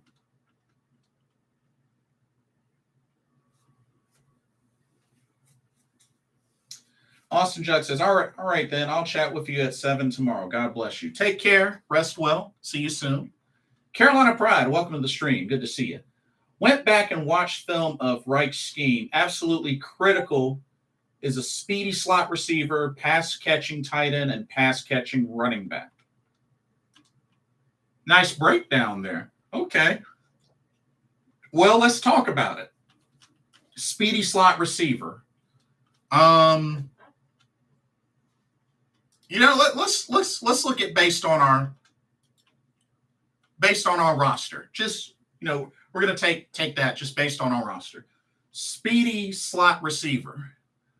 The names that come to mind currently, I guess I'd have to say Laviska Shenault and I guess Shi Smith. Pass catching tight end, I mean, I can't say we've really been using our tight ends in the passing game much. So, yeah, that we're definitely missing. Pass catching running back. Deonta Foreman has some good hands. And like I said, this past season, Chuba Hubbard did improve. So, if we're basing just on, our roster currently, those would be the names that come to mind. Carolina Pride says Mecole Hardman, which is a name that has been mentioned that Carolina may be interested in. Dalton Schultz. Remind me of what team he was from. But tight end Dalton Schultz. And Gibbs in the second would be elite. Okay. Interesting. Accurate passer will be deadly. Yeah, and considering Frank Reich in the past has mainly had pocket passer quarterbacks, I mean, that would really go a long way. Carolina Pride, since you're just joining, what are your thoughts about all the Lamar Jackson talk? What's your thoughts on that? Because lately he's been the main buzz lately.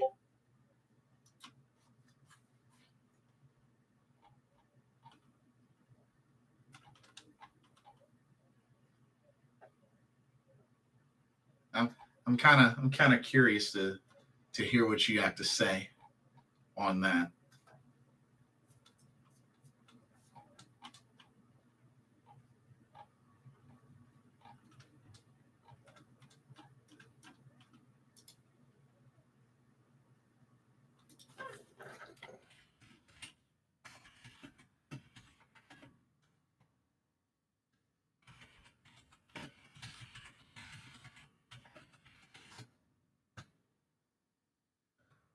Dalton Schultz, he's from the Cowboys. Gotcha. Right on.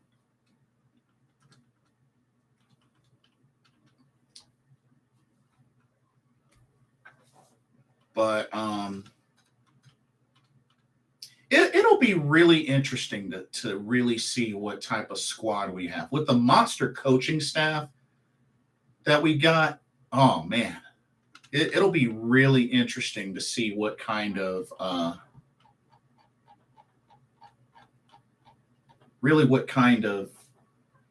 squad.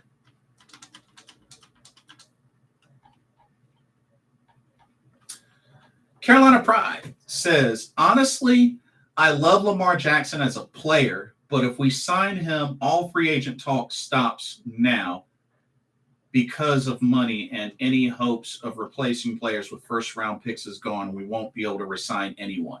And I agree, because word is he would want about a $200 to $250 million guaranteed deal. And we have to remember that was one of the main things that stopped Carolina from fully sealing the deal on a Deshaun Watson. That guaranteed money talk just was like, nope. So I can definitely understand not going after him. And he's in an intriguing situation with, him being a non restricted or non-exclusive franchise tender. So I think Ravens are really playing a strategy game. I mean, the ball is in their court. I just find it interesting being they couldn't come to a long-term deal, and Lamar Jackson has no agent. He represents himself. He has no agent. So it's really a weird situation.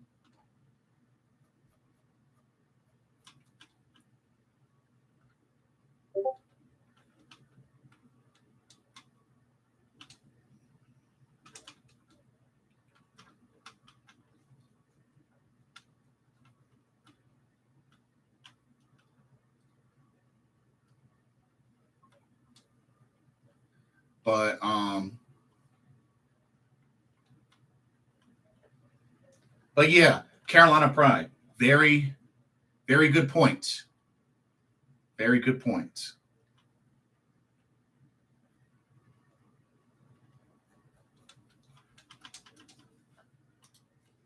But I'm just very curious to see how hard. But I do believe Carolina's probably going to move up in the draft to at least the number 3 spot. At least number 3. Carolina Pride says, I want him to get paid, but I also think for someone to want that kind of guarantee and cripple a roster is kind of selfish. It is. It is. It is. I mean, when you think about it, it is. It is. And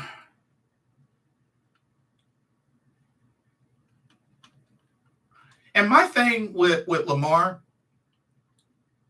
the main things that stand out to me, though, on the negative, as great of a player as he is, he's also a former MVP. He doesn't have a great playoff record, unfortunately. He's 1-3 in the playoffs. Doesn't have a great playoff record. So,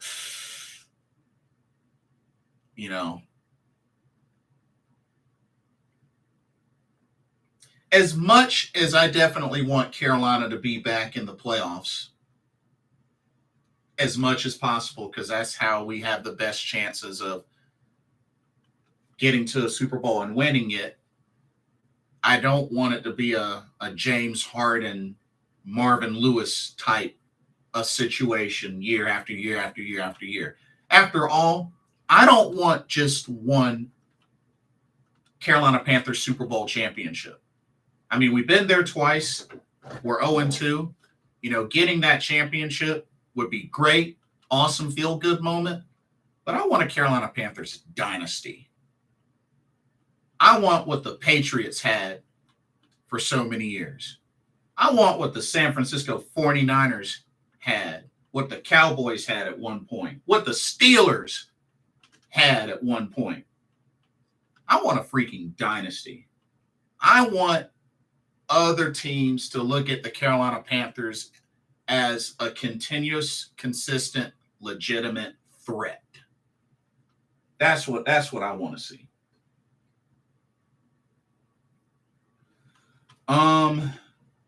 Carolina Pride says Mahomes, team-friendly deal, 2 Super Bowls. Tom Brady, always team-friendly deal, 7 Super Bowls. Math doesn't add up. Yeah. Points well made. Points well made.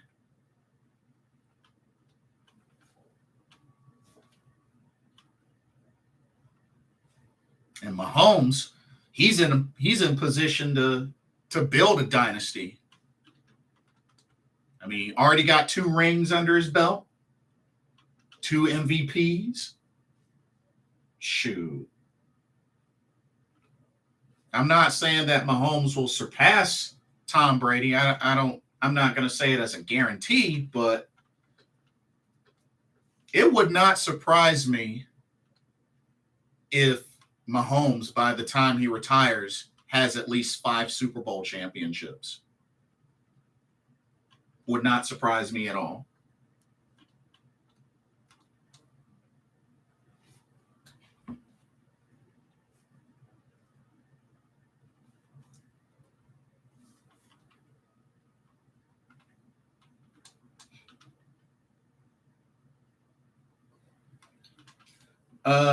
Carolina Pride says Bryce and CJ fit Reich's scheme perfectly. After watching film, you can drop them in and roll. That's why I think now we will move up to 1 or 3. Willing to bet my paycheck. Oh snap! Oh snap! Oh snap! Yeah, I think it'll be 3. I think it'll be 3. 1, it'll be interesting to see what type of offer they make, but I'm just not so sure if the Bears would be willing to bump all the way down to number 9 from the number 1 spot. But I mean, I don't know.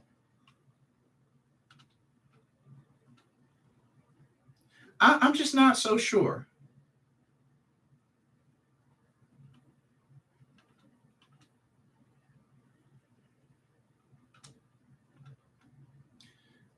Because, I mean, it sounds like they're projecting for the Bears to go Will Anderson at edge out of Alabama.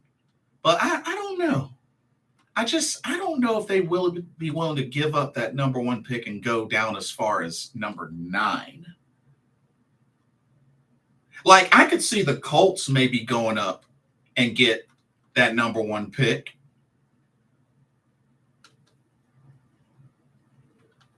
But I don't know about beyond number 5, though. But I think there's still at least a handful of teams in those top, just in the top 10, that are gonna go quarterback.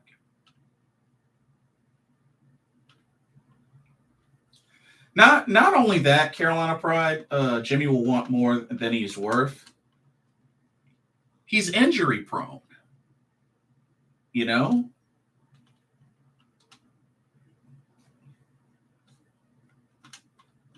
That's really, because don't get me wrong. When Jimmy Garoppolo has played, I mean, dude has a great win percentage when he plays. When he plays. And I emphasize that, when he plays. But like I said, I'm pretty sure he's never has never made it through a full season in his NFL career.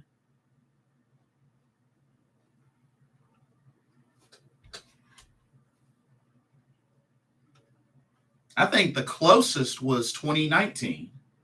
I think that was probably the closest, but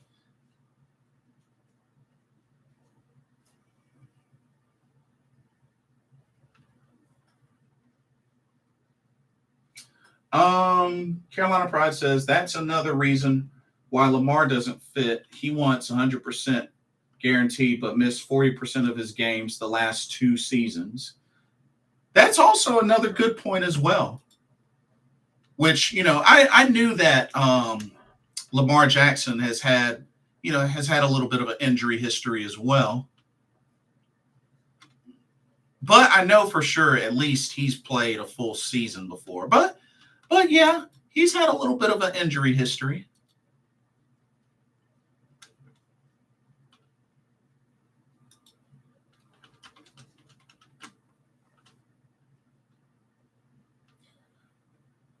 Although, I mean, 2021, 2022, both seasons played in 12 games, both seasons.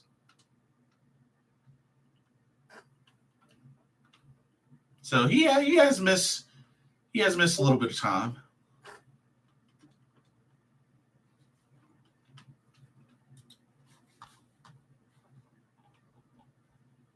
But yeah, that guaranteed money, that's an issue that really, really stands out.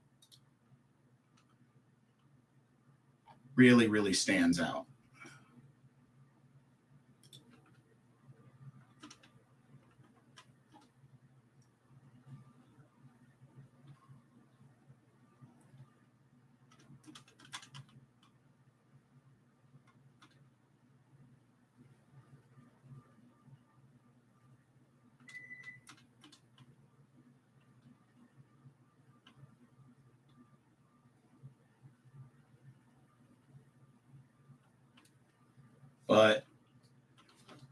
But yeah, I really feel like with what's been going on, with the monster coaching staff, and like I said, I do see that they're making an effort to really keep our offensive line strong with the restructuring of contracts of Austin Corbett and Taylor Moton, save some of that money. Like I said, I hope that they do re-sign Bradley Bozeman. I think it's necessary. But at the same time, they said that they don't plan on using any franchise tags. So, that's the only thing. Carolina Pride says, oh, interesting. If we restructure DJ Moore, which I think is going to happen, I do think that is going to happen. If we restructure DJ Moore, extend Brian Burns, and cut or extend Shaq, we will have $50 million in cap space this year and $90 million. And $90 million in cap space next year. We are in great position. Yeah, I do remember that. Definitely for 2024, we're gonna definitely have a lot more cap space as well. And word is there are talks with Shaq Thompson going on. So I'm thinking that they're trying to figure out what they're going to do, because I think the idea is to keep him, but take a pay cut, restructure his stuff. And while they do have time, considering that they did, I think the word is they did pick up Brian Burns' 5th-year option. They did pick up his 5th-year option. So they do have time to make an extension for him. But the restructuring of DJ Moore's contract, I definitely think is going to happen. I think that's definitely going to happen.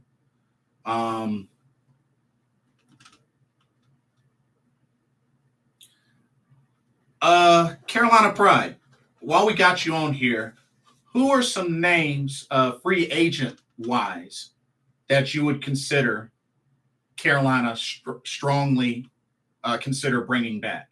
From the names that were mentioned earlier, we had I mentioned Deontay Foreman, Bradley Bozeman. I know Joe Valesco mentioned Jimmy G. Jeff R. mentioned C.J. Gardner-Johnson, who I definitely agree with. Bobby Wagner, I agree with. It just depends on how much he would cost. Wide receiver Robert Woods, I think would not be a bad idea. Javon Hargrave from the Eagles on the D-line. Jamal Williams from Detroit to potentially have a 1-2 combo in the running back core with Deontay Foreman and Jamal Williams, which I think would be a deadly combo. Odell Beckham Jr. was mentioned, but I don't even know if Odell Beckham Jr. is even healthy to play. I mean, he didn't play in 2022, so I don't know about that. And James Bradbury, which I wouldn't totally be against bringing back James Bradbury, but I don't know. I don't know. But if you got any particular names, throw them out. Throw them out there. See what you got. But I definitely like the idea of C.J. Gardner-Johnson. I definitely like that idea. He just recently played in a Super Bowl. I definitely like that idea. And I'm still intrigued by the idea of potentially going after a Jalen Ramsey. Because I think having a Jalen Ramsey with a J.C. Horn, I think that would be a really, really deadly combo. Because, like I said, with Dante Jackson, I'm not so sure. I think he may be injury prone. I really think he may be injury prone. So there may be some strong consideration to possibly move on from Dante Jackson and think about getting a replacement. Because while he's made a handful of plays, like I said, he has 14 interceptions with us, but can't seem to stay healthy. So that's the only thing. That's really the only thing that I'm just really concerned about. But and then also get a pass catching tight end, whether in free agency or in the draft. I think we definitely need a pass catching tight end. We need another Mr. Reliable. Haven't had one since Greg Olsen. And like I said before, I would even be willing to settle for like an Ed Dixon like player. Even an Ed Dixon like tight end, I'd be okay with. You know, why not?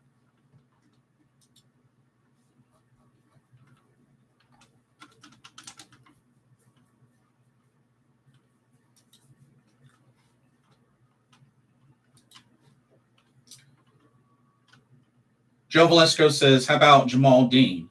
Oh, from the Bucks? Yeah, why not? Young up and coming cornerback, has 7 interceptions. Yeah, why not? Yeah, I'd be down for Jamal Dean. Yeah, why not? Carolina Pride says Bradley Bozeman is a must, but if I had my perfect offseason, I would get Bobby Okereke, linebacker from the Colts, which that was a name that was mentioned. Miracle Hardman, wide receiver, or DeAndre Hopkins from Arizona, has to cover his salary if traded this year.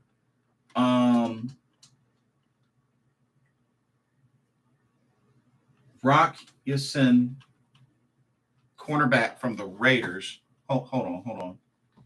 Cornerback from the Raiders. Hold up. Cornerback from the Raiders. Oh, yeah, Rock Yassin. Oh, Rock Yassin.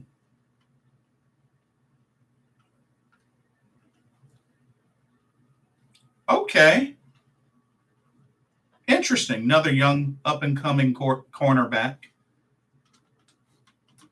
Right on. Defensive line draft is deep, and draft a running back. So I'd be game for Dean as well. So Carolina Pride, like, do you not like the current running back room?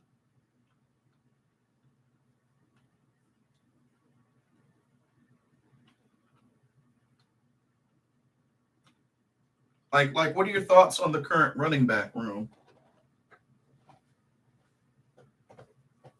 because I know a lot of people want Chuba Hubbard gone, with the idea that he can't catch. But I'm defending Chuba because while his rookie year, he definitely had a lot of drops. Definitely had a lot of drops. But his sophomore year, he got better in the passing game. 14 of 17. Targeted 17 times and had 14 catches. I mean, percentage was better. So, I mean, I have to say, I really feel like his catching improved. He may have had less targets, but I mean, targeted 17 times and, made 14 of the catches. I mean, percentage-wise, that's still really good.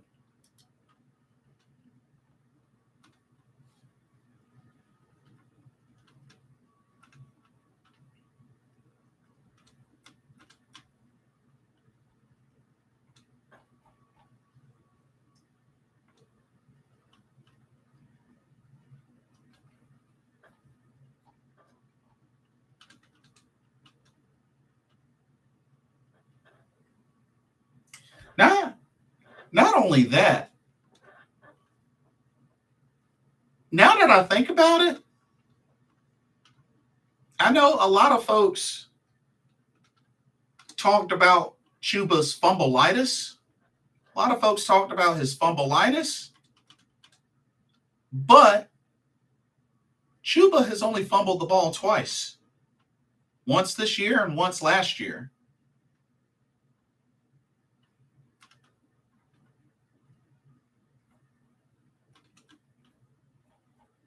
So, I mean,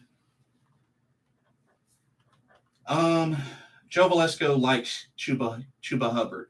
I like him as well. I think there's definitely more room to improve, but I like him as well.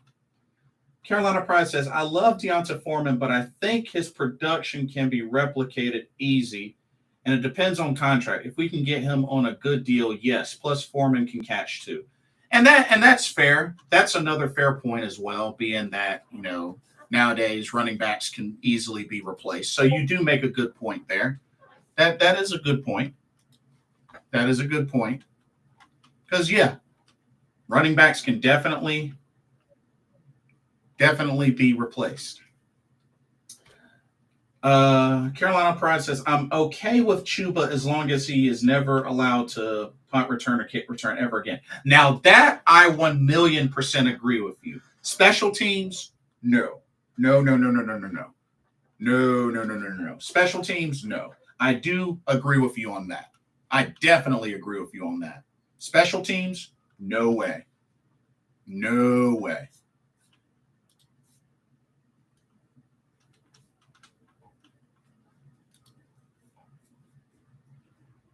No way. So I 100% agree with you.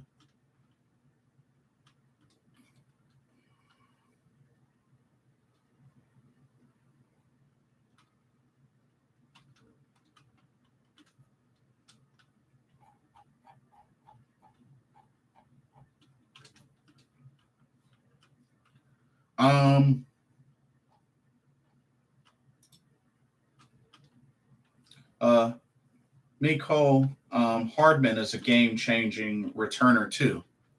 True. That much is true.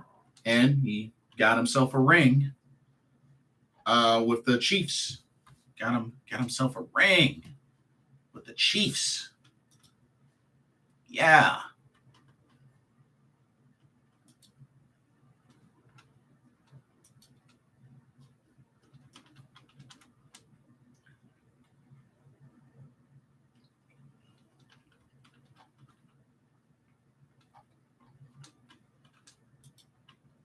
But that would be really, really interesting if Aaron Rodgers ended up going to the Jets. That would be really interesting. David Montgomery is going to be a free agent too. Oh, running back David Montgomery. Where was he? Oh yeah, that's right. He was from the Bears, right? He's a small dude, though. He's a smaller dude. Yeah, he a smaller dude. Well, he's got good hands, though. I will give him that. He's got some good hands. Got some good hands. And he's only 25 years old, so he's young. He's young.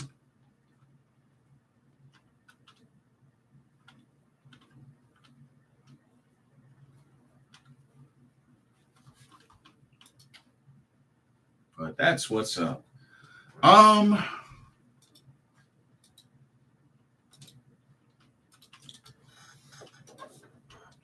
wonder.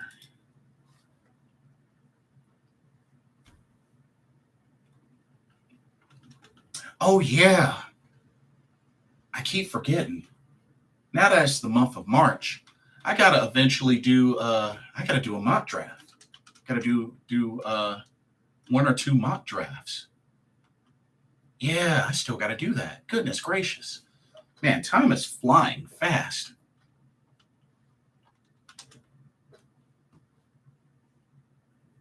Carolina Price says, I really love Julius Brents, cornerback out of Kansas State, 6'3", 200 pounds, ran a 4.4. Physical would match up perfectly against tall receivers. We could use that. We could definitely use that for sure.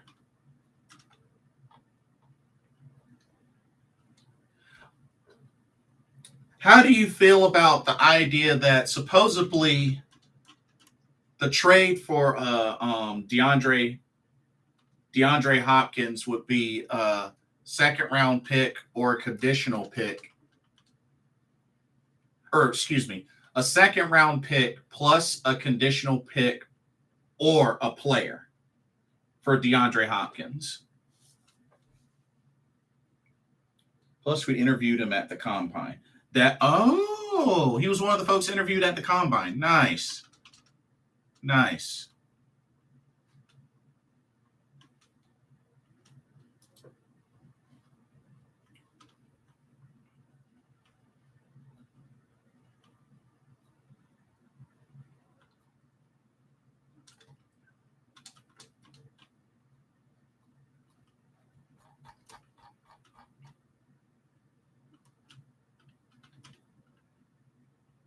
So Jamal Williams, $4.1 million per year. Deontay Foreman, $3.4 million per year.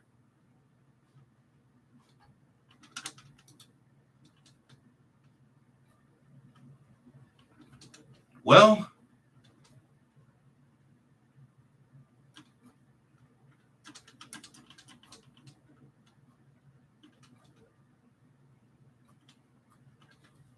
I still hope they do consider bringing back Foreman.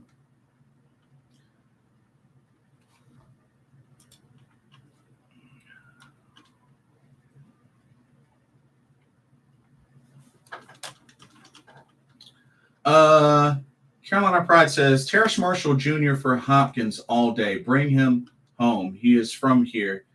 Opposite of DJ is scary. Here, well, and don't get me wrong, I like TMJ because I feel like if he can stay healthy, I think he can be somebody special. But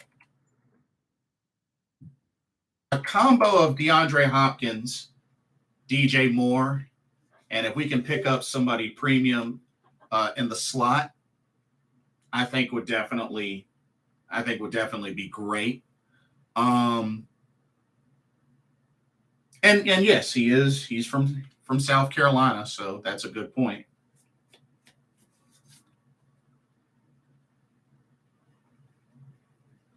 Joe Valesco says give up Shaq Thompson. I'm all for that, but here's the thing. How do you feel? How do you replace that though, Joe Valesco? Because you got to remember, we haven't really had that guy since Luke Kuechly. And, many would say Shaq was probably the closest, which isn't saying much. But what do you replace that with, though? That's the thing. Like I feel like if you can restructure, his contract, or if he gets a pay cut and is willing to stay, I think you got to consider it. Would love Foreman back as long as it makes sense. Yeah. And, as far as returning Panther players, Bozeman and Foreman were really the only two that came to mind. Those were really the only two that came to mind. But definitely a combo of Hopkins and Moore would be nice. That'd be really nice. Carolina Pride says TMJ has all the potential in the world, but he hasn't been healthy yet. So as far as I'm concerned, him healthy doesn't exist. I believe it when I see it. Well,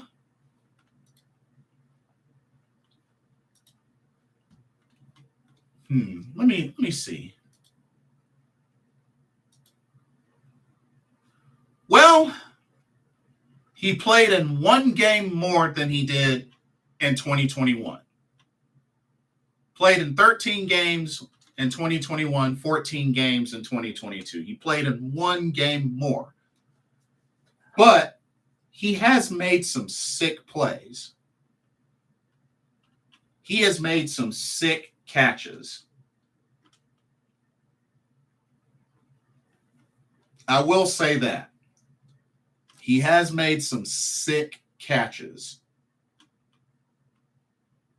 So I'll give him that. But like you said, he has to be able to stay healthy. That's the only thing. But the dude has made some sick plays. TMJ could be extremely dominant in contested catches, but like D-Jack, he can't stay on the field. Yeah, fair point. Definitely a fair point. Definitely a fair point.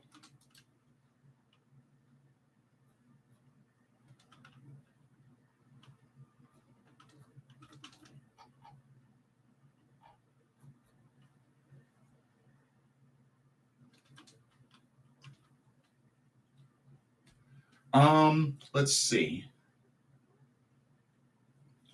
Joe Valesco says I would draft Noah Sewell or Trenton Simpson. I remember you told me about Noah Sewell.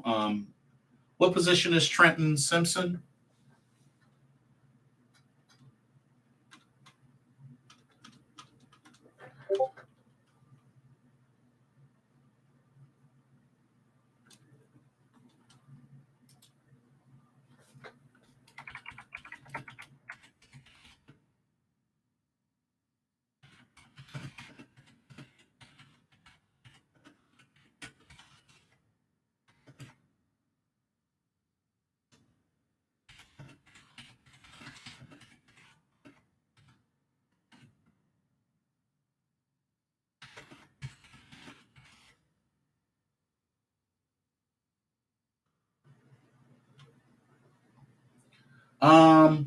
Linebacker. Oh, linebacker. Gotcha.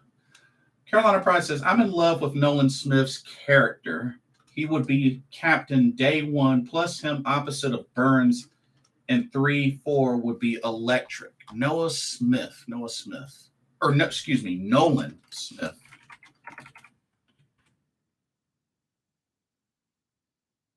Nolan Smith out of Georgia. Ooh.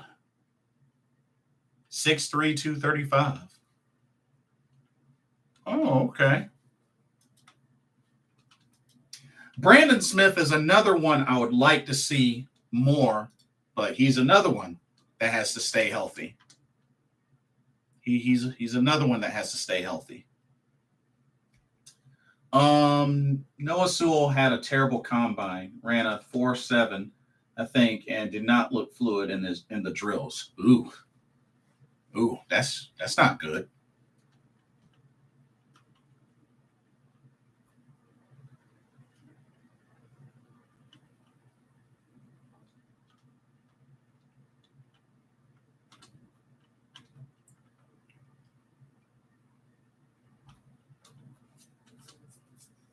Um, but I really wish there was a section where it would show like the needs for Carolina.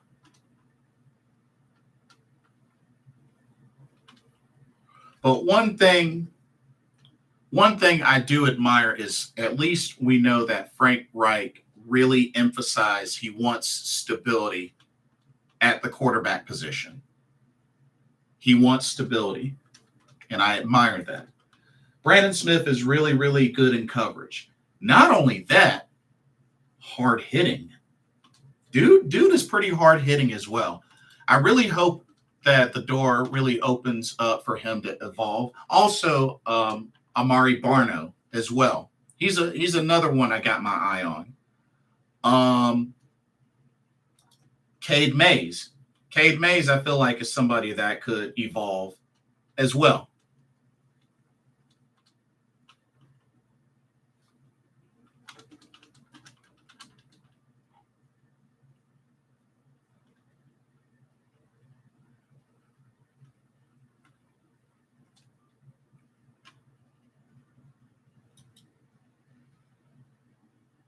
Carolina Pride says, I think if Barno can take the next step, his 4.36 speed will be deadly at outside linebacker opposite of Burns. And he definitely showed some flashes. He did show some flashes. So I definitely think hopefully more opportunities and, really see what he can do. But I like him. I definitely like him. Him and Brandon Smith, I like them both. I definitely like them both. I think they could definitely deal some damage.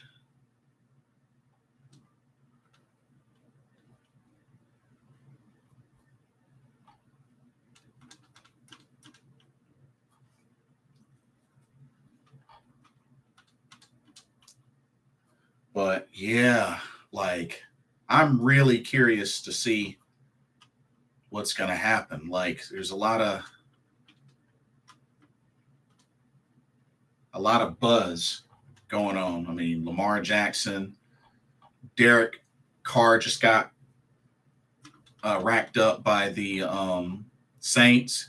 Daniel Jones just got paid. Daniel Jones got paid. 4-year deal.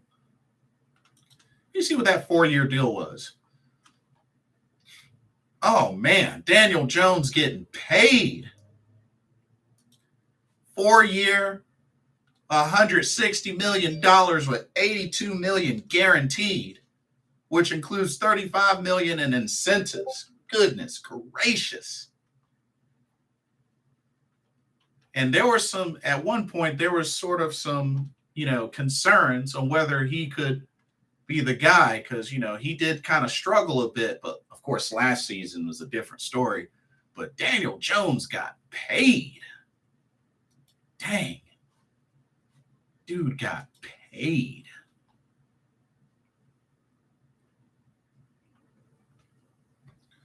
Carolina Pride says, I honestly think Luvu will be middle linebacker and rotating to outside linebacker, and Chen will be rotating in his spot along with nickel with Brandon Smith, the constant in the middle. Ooh, interesting shuffling. While, Luvu has definitely been improving more and more after each season. Luvu has definitely been evolving. This is going to be a new innovative 3-4 like we have never seen with speed from sideline to sideline. And I think Brown will play defensive end. Now, we do have to also keep in mind the last time we tried to run a 3-4, it did not work. And that was back when we had Luke Kuechly still. And unfortunately, it did not work. So I'm hoping this time will be a better result. But yeah, last time we ran the 3-4 defense, it did not work. So we'll have to see how the personnel and everything, the coaching changes and everything, how this goes. But I'm a hope for the best.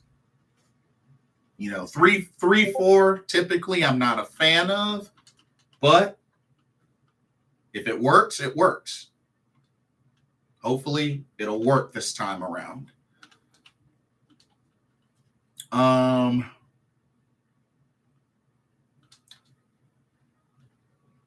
yeah, that's right.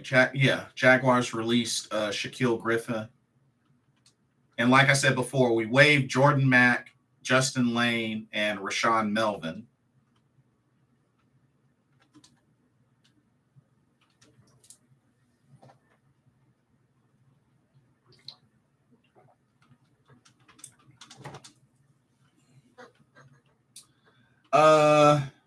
Matt Ioannidis was a DE 3-4 in Washington. He was good at it too. Yeah, I mean, so I've been told. And like I said, I hope I'm wrong. I really do. But I'm just saying the last time Carolina ran 3-4, it didn't really work out. But I hope this time will be a better outcome. Because I've never really been a fan of the 3-4 defense, especially when playing in I guess playing Madden or whatnot. I've just never really been a fan of 3-4. But it's worked for some teams. It's worked for some teams. I'll be. You know what? Part of me is kind of curious to see where chosen Robbie Anderson may land since he got released from the Cardinals. You know what? I'm curious. Let me see, what kind of stats did he have with the Cardinals? I'm curious. I'm curious. What kind of stats did he have with the Cardinals? I want to see. Oh crap! He's not even listed on there. Hold up. Maybe I can. Oh, here we go.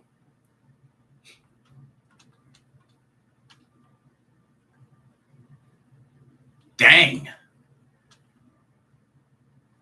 17 targets, 7 catches for 76 yards. Dang. And not a single touchdown. He didn't get used at all.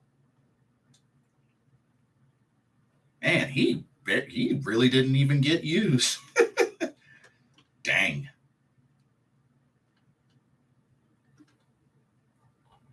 Oh, sucks to see that happen.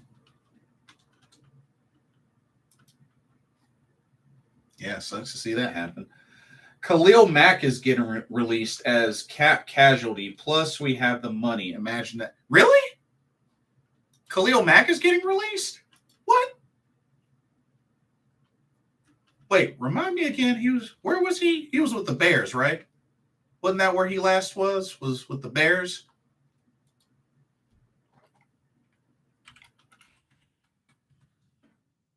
Oh no, it was the Chargers. Forgot, it was the Chargers.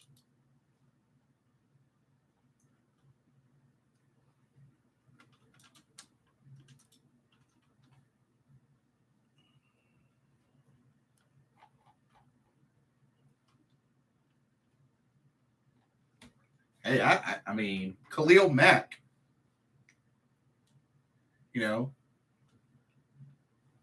still can bring the pain. Had 8 sacks last season. Has been pretty healthy. I mean, with the exception of the one season in Chicago, the dude has been healthy throughout his career.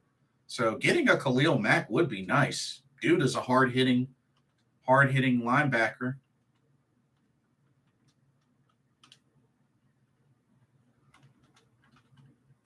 So I mean, hey, why not? Why did Robbie Anderson change his name? I have not a clue.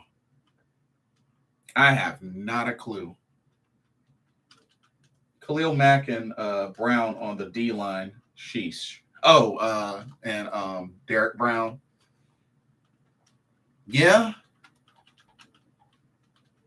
and that's a good amount of experience as well. I mean, to help complement Derek Brown on the line. I mean, because you got to remember, Khalil Mack been in the league since 2014, so it's a good amount of experience right next to him. So hey, or next to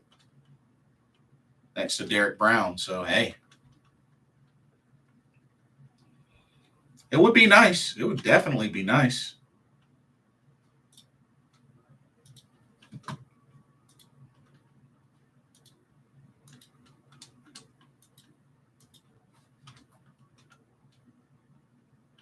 I would totally be down.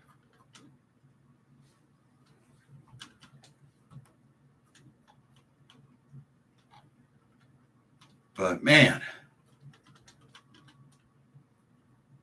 it'll be really interesting to see what happens. Let me look at the schedule right quick. See what's coming up. What other important dates are coming up? Let's see. Off-season dates. Here we go.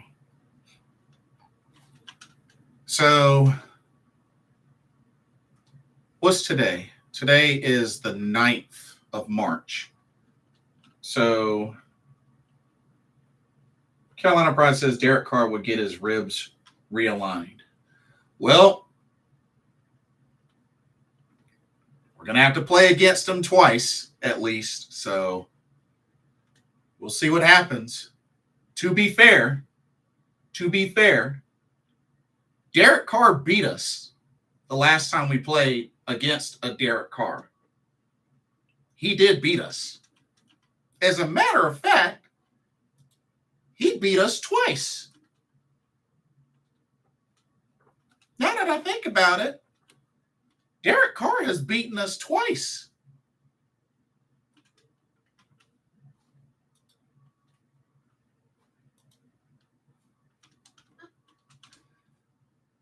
I mean, I know a lot of fans out there to say, man, Derek Carr ain't going to do jack to us. Technically, Derek Carr has beaten us twice the last 2 meetings against the Raiders. Just had to throw that in there. Just had to throw that in there. Just had to throw that in there. Just had to throw that in there. The Rams let Allen Robinson look for a trade. I did hear about that, actually. I did hear about that. But I think he's probably going to be expensive. Okay, so today's the 9th. So the deadline for clubs to designate or a franchise or a tradition or transition players has already gone past. That was March 7th. So the scouting combine was from the 28th of February to March 6th that they have listed here. So March 13th is when March 13th through the 15th is when clubs can contact and enter into contract negotiations with agents of players who will become unrestricted free agents.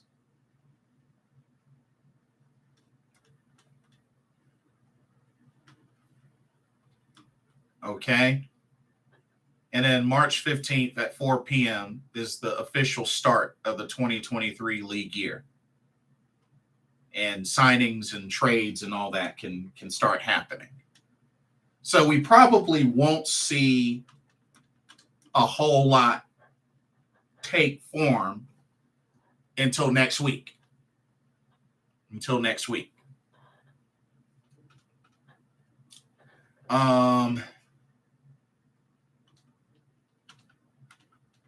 The draft is near the end of April, so 27th through the 29th. I don't know why I was thinking it was early April, but okay, fair enough.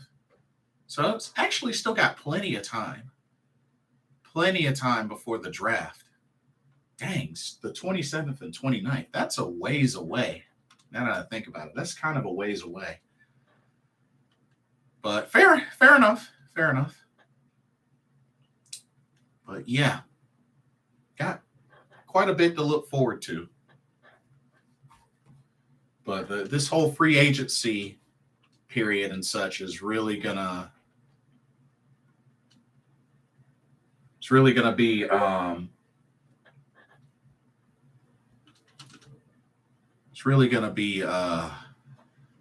interesting, especially next week. Carolina Pride says, my thoughts, if we sign a bridge quarterback, we are drafting Levis. But if not, it's CJ. Josh McCown loves CJ.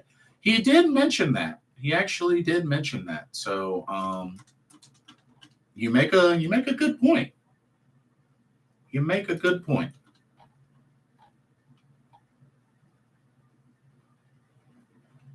You definitely make a good point.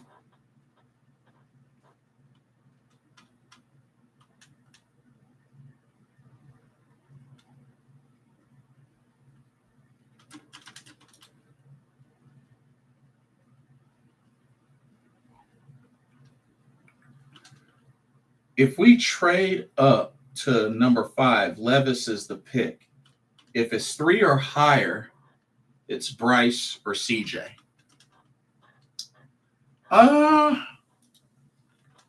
So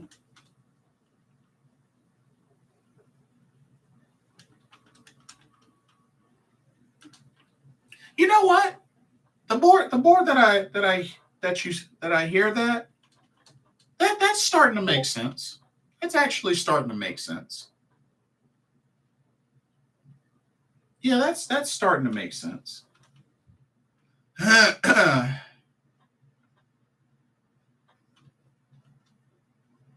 Yeah. At 5, Levis. At 3 or higher, Bryce or CJ. That makes sense. I could see that. Quell Davis, welcome to the stream. Can Levis compete? I believe, as far as I know, yeah. As far as I know.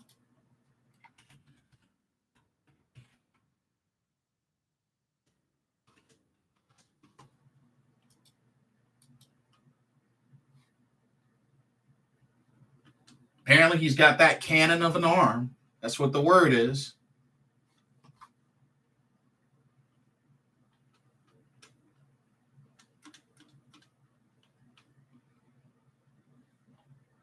CJ just fits too nicely in Frank's scheme. That is what the word is. That is what the word is.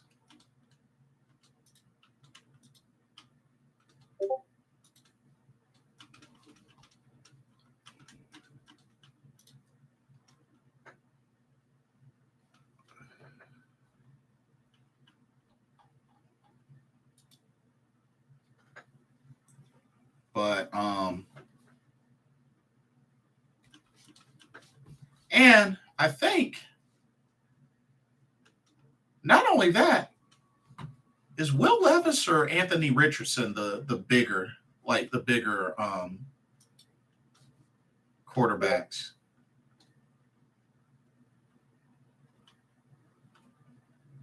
Oh, okay. Anthony Richardson's a little bit bigger. So the smallest is Bryce Young. Bryce Young's the smallest, and it looks like Anthony Richardson's the biggest, just by a little bit over Will Levis. Huh, okay. Right on.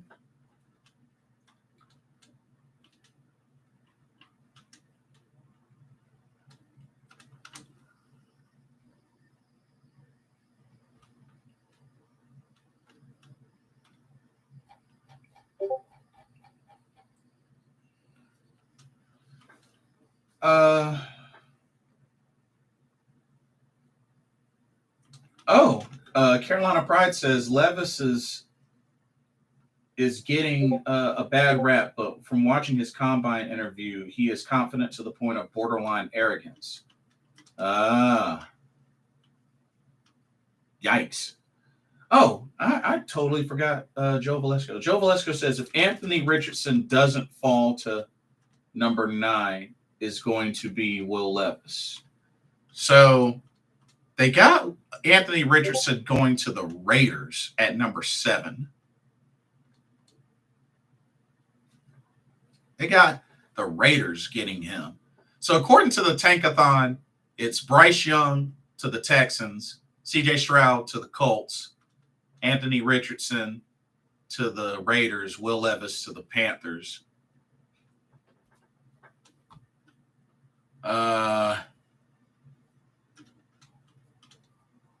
And they have Hendon Hooker going as far out as the 3rd round for Hendon Hooker. Hendon Hooker, third round, number 72 pick to the Saints.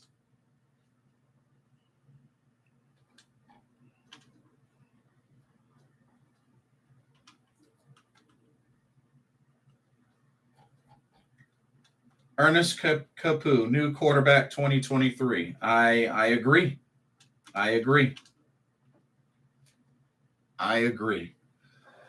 Carolina Pride says, I think Levis will be a solid starter in the NFL if he goes to the right scheme. He has the tools to be elite. Raiders signing Jimmy G makes too much sense. Yeah. I mean, they gotta figure out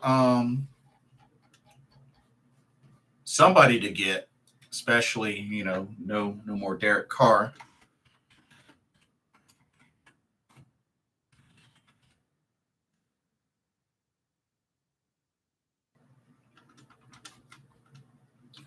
You know who got released? John Johnson.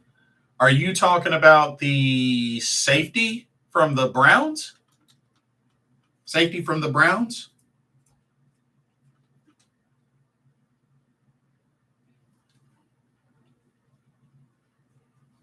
Let's see.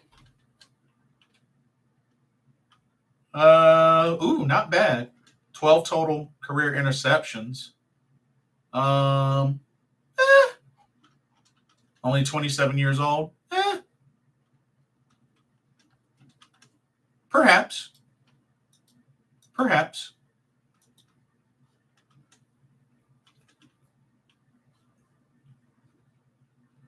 Wow. So according to the Panthers Wire article, says the Panthers have been named one of the 3 possible trade destinations for Derrick Henry. Really?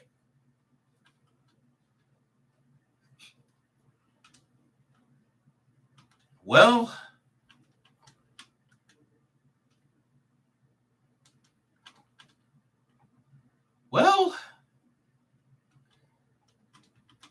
Mello writes, says, Panthers don't currently have a starting running back under contract. Deontay Foreman should be cheap to re-sign, but the former Texas standout is headed for unrestricted free agency as things stands.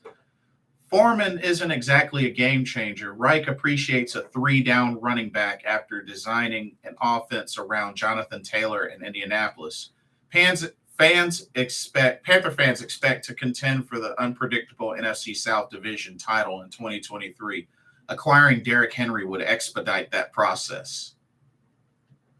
Well, whoever wrote this article has a point. The dude has a point.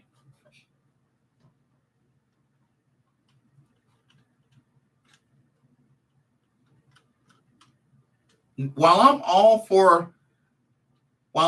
for a combo, I mean, Derrick Henry would be a good fit for an every down back. I mean, shoot.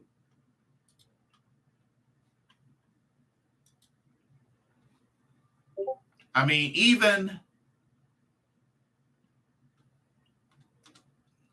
because we got to remember, although he did fumble the ball 4 times last year, the dude still had a solid 16 games, 1,538 yards rushing, 13 touchdowns.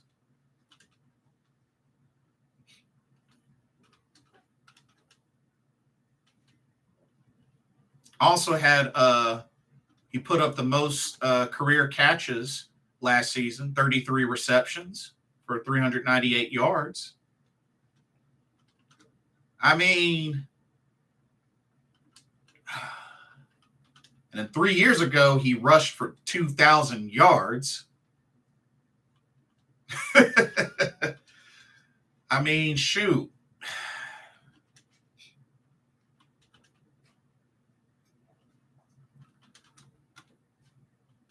Well, I mean, I don't know. I mean, Derrick Henry, he's a little bit older. He's a little bit older. Just turned 29 back in early January. So I mean, but 6'3", 247. Whew.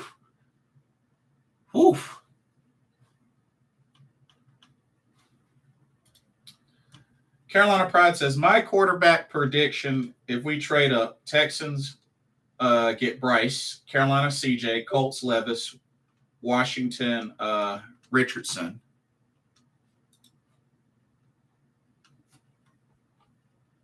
Oh, so you think Richardson will fall to number 16? Number 16 pick? Interesting.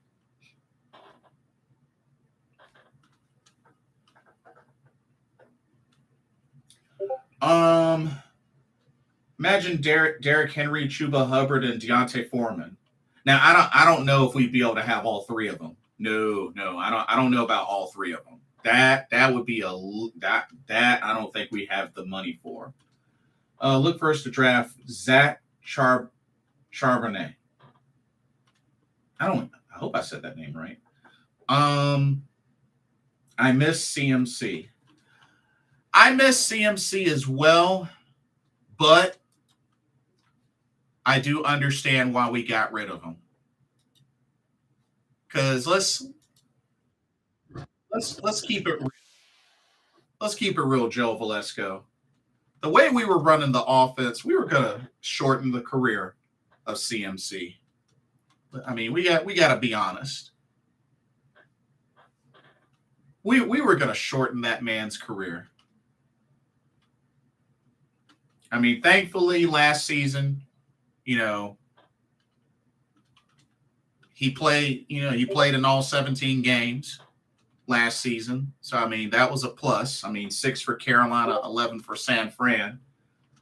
But, yeah, Carolina was going to run that man into the ground and shorten his career. So, letting him go was the right move.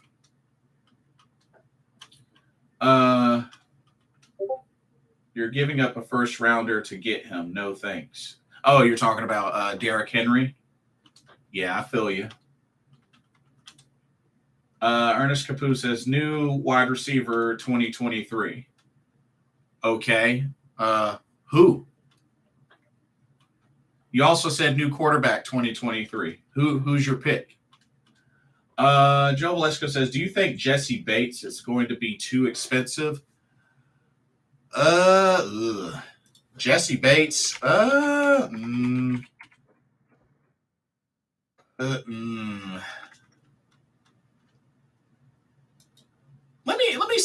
see how much he's worth. Let me actually see how much he's worth.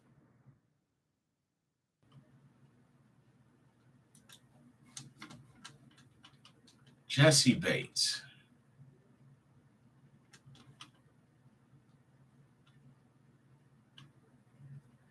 Well, he has a base salary. He had a base salary of $12,911,000. So he'd be about 13 mil.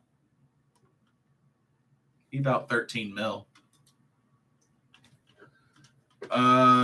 Jordan Poyer from the safety from the Bills. Let's see.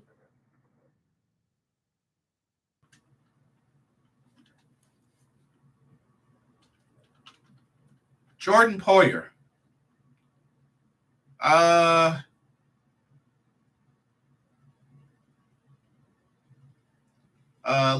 This past season he had a base salary about $5,600,000. He was under a 2-year deal. 2 years, $19,500,000 was his previous deal.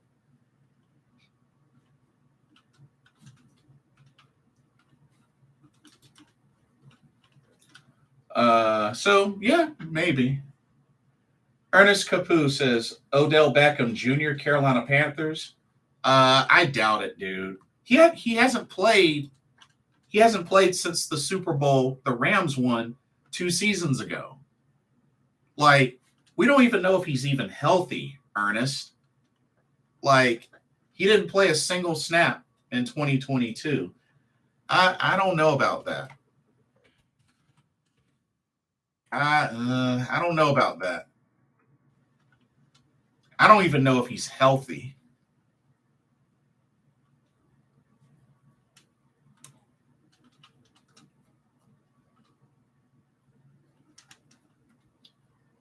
I mean, when you miss a whole season, I mean,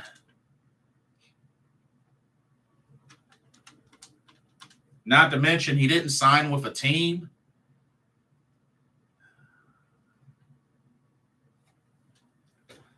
I mean, I'm not saying he's a bad player. I mean, he's a great receiver, 30 years old. I mean, I just really wonder about his health. Hadn't played a single snap, so I'm not so sure.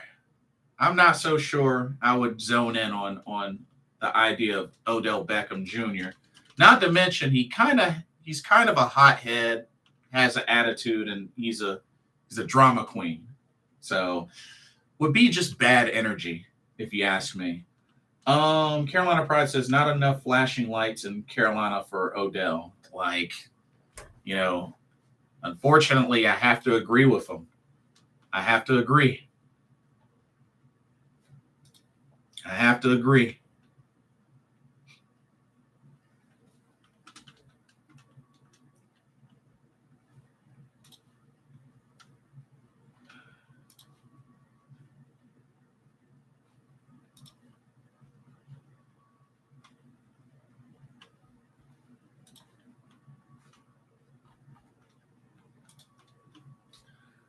Frank Clark, yes, he did get released, and Leonard Floyd as well.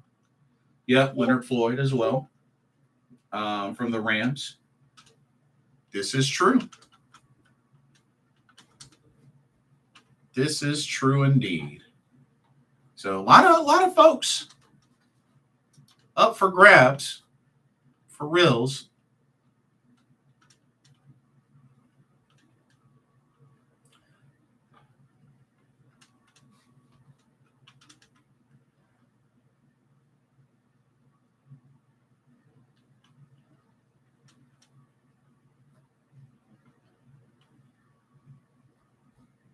But man, part of me kind of wonders who will take a shot on picking up chosen Robbie Anderson. Probably won't be many, but you never know, I guess. um,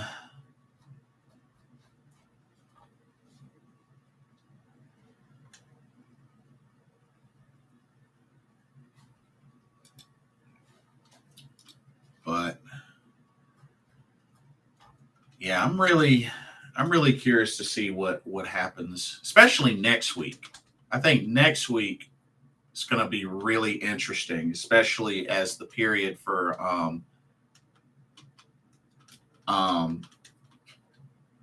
free agency gets ready to start. But we'll see what happens. Chosen's going to the XFL. Ouch. Dang, that's quite a downgrade. Dang, that's kind of a downgrade. I gotta be real with you. That's a downgrade. Yikes. Yikes. But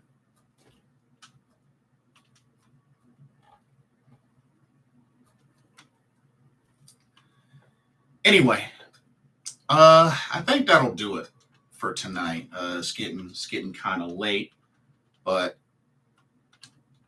I think that'll do it. But had a good turnout. Had a really good turnout. Thank y'all so much for coming out tonight. Like I said, it'll be interesting to see what happens. I'm gonna keep an eye out for next week. Um, would you like Frank Clark? Yeah, I don't see why not. I don't see why not. Joe Valesco. I don't see why not. Carolina Pride says, look for us to make patient great fits in free agency, but we will go into the draft with minimal holes. That's Fitz MO. This is a good point. This is a good point. We definitely need to let Scotty Fitty cook. Let him cook. He knows what he's doing. Let him cook. But we'll see what happens. Once again, thank y'all so much for coming out. Be sure to check out the link in the description for Game Beauty. Use that promo code BlitzBallChamp. Also, once again, shout out to the family of Jerry Richardson, who recently passed away. May he rest in peace. You know, as I've said before, regardless of what's happened, the Carolina Panthers are here because of him. He made that happen in the first place. So I'm going to just leave it at that. Don't forget to like, comment, subscribe, hit that notification bell while you're at it. Keep pounding. We're going to get through this. A lot of stuff's been going on, but some good moves have been made, especially with the coaching staff. Now we just got to see how things go with the players and go from there. But get excited, y'all. Get excited. I think we're moving in the right direction. I really do. So just got to see it all come to fruition. But once again, thank y'all so much for coming through. Hope y'all enjoyed tonight's stream. For another Carolina Panthers Talk brought to you by Blitzball Champ Gaming here on the U to the Tube. My name is Jason Ingram. It's been a blessing and an honor having y'all, and I will see y'all in the next video. God bless. Love y'all. Peace.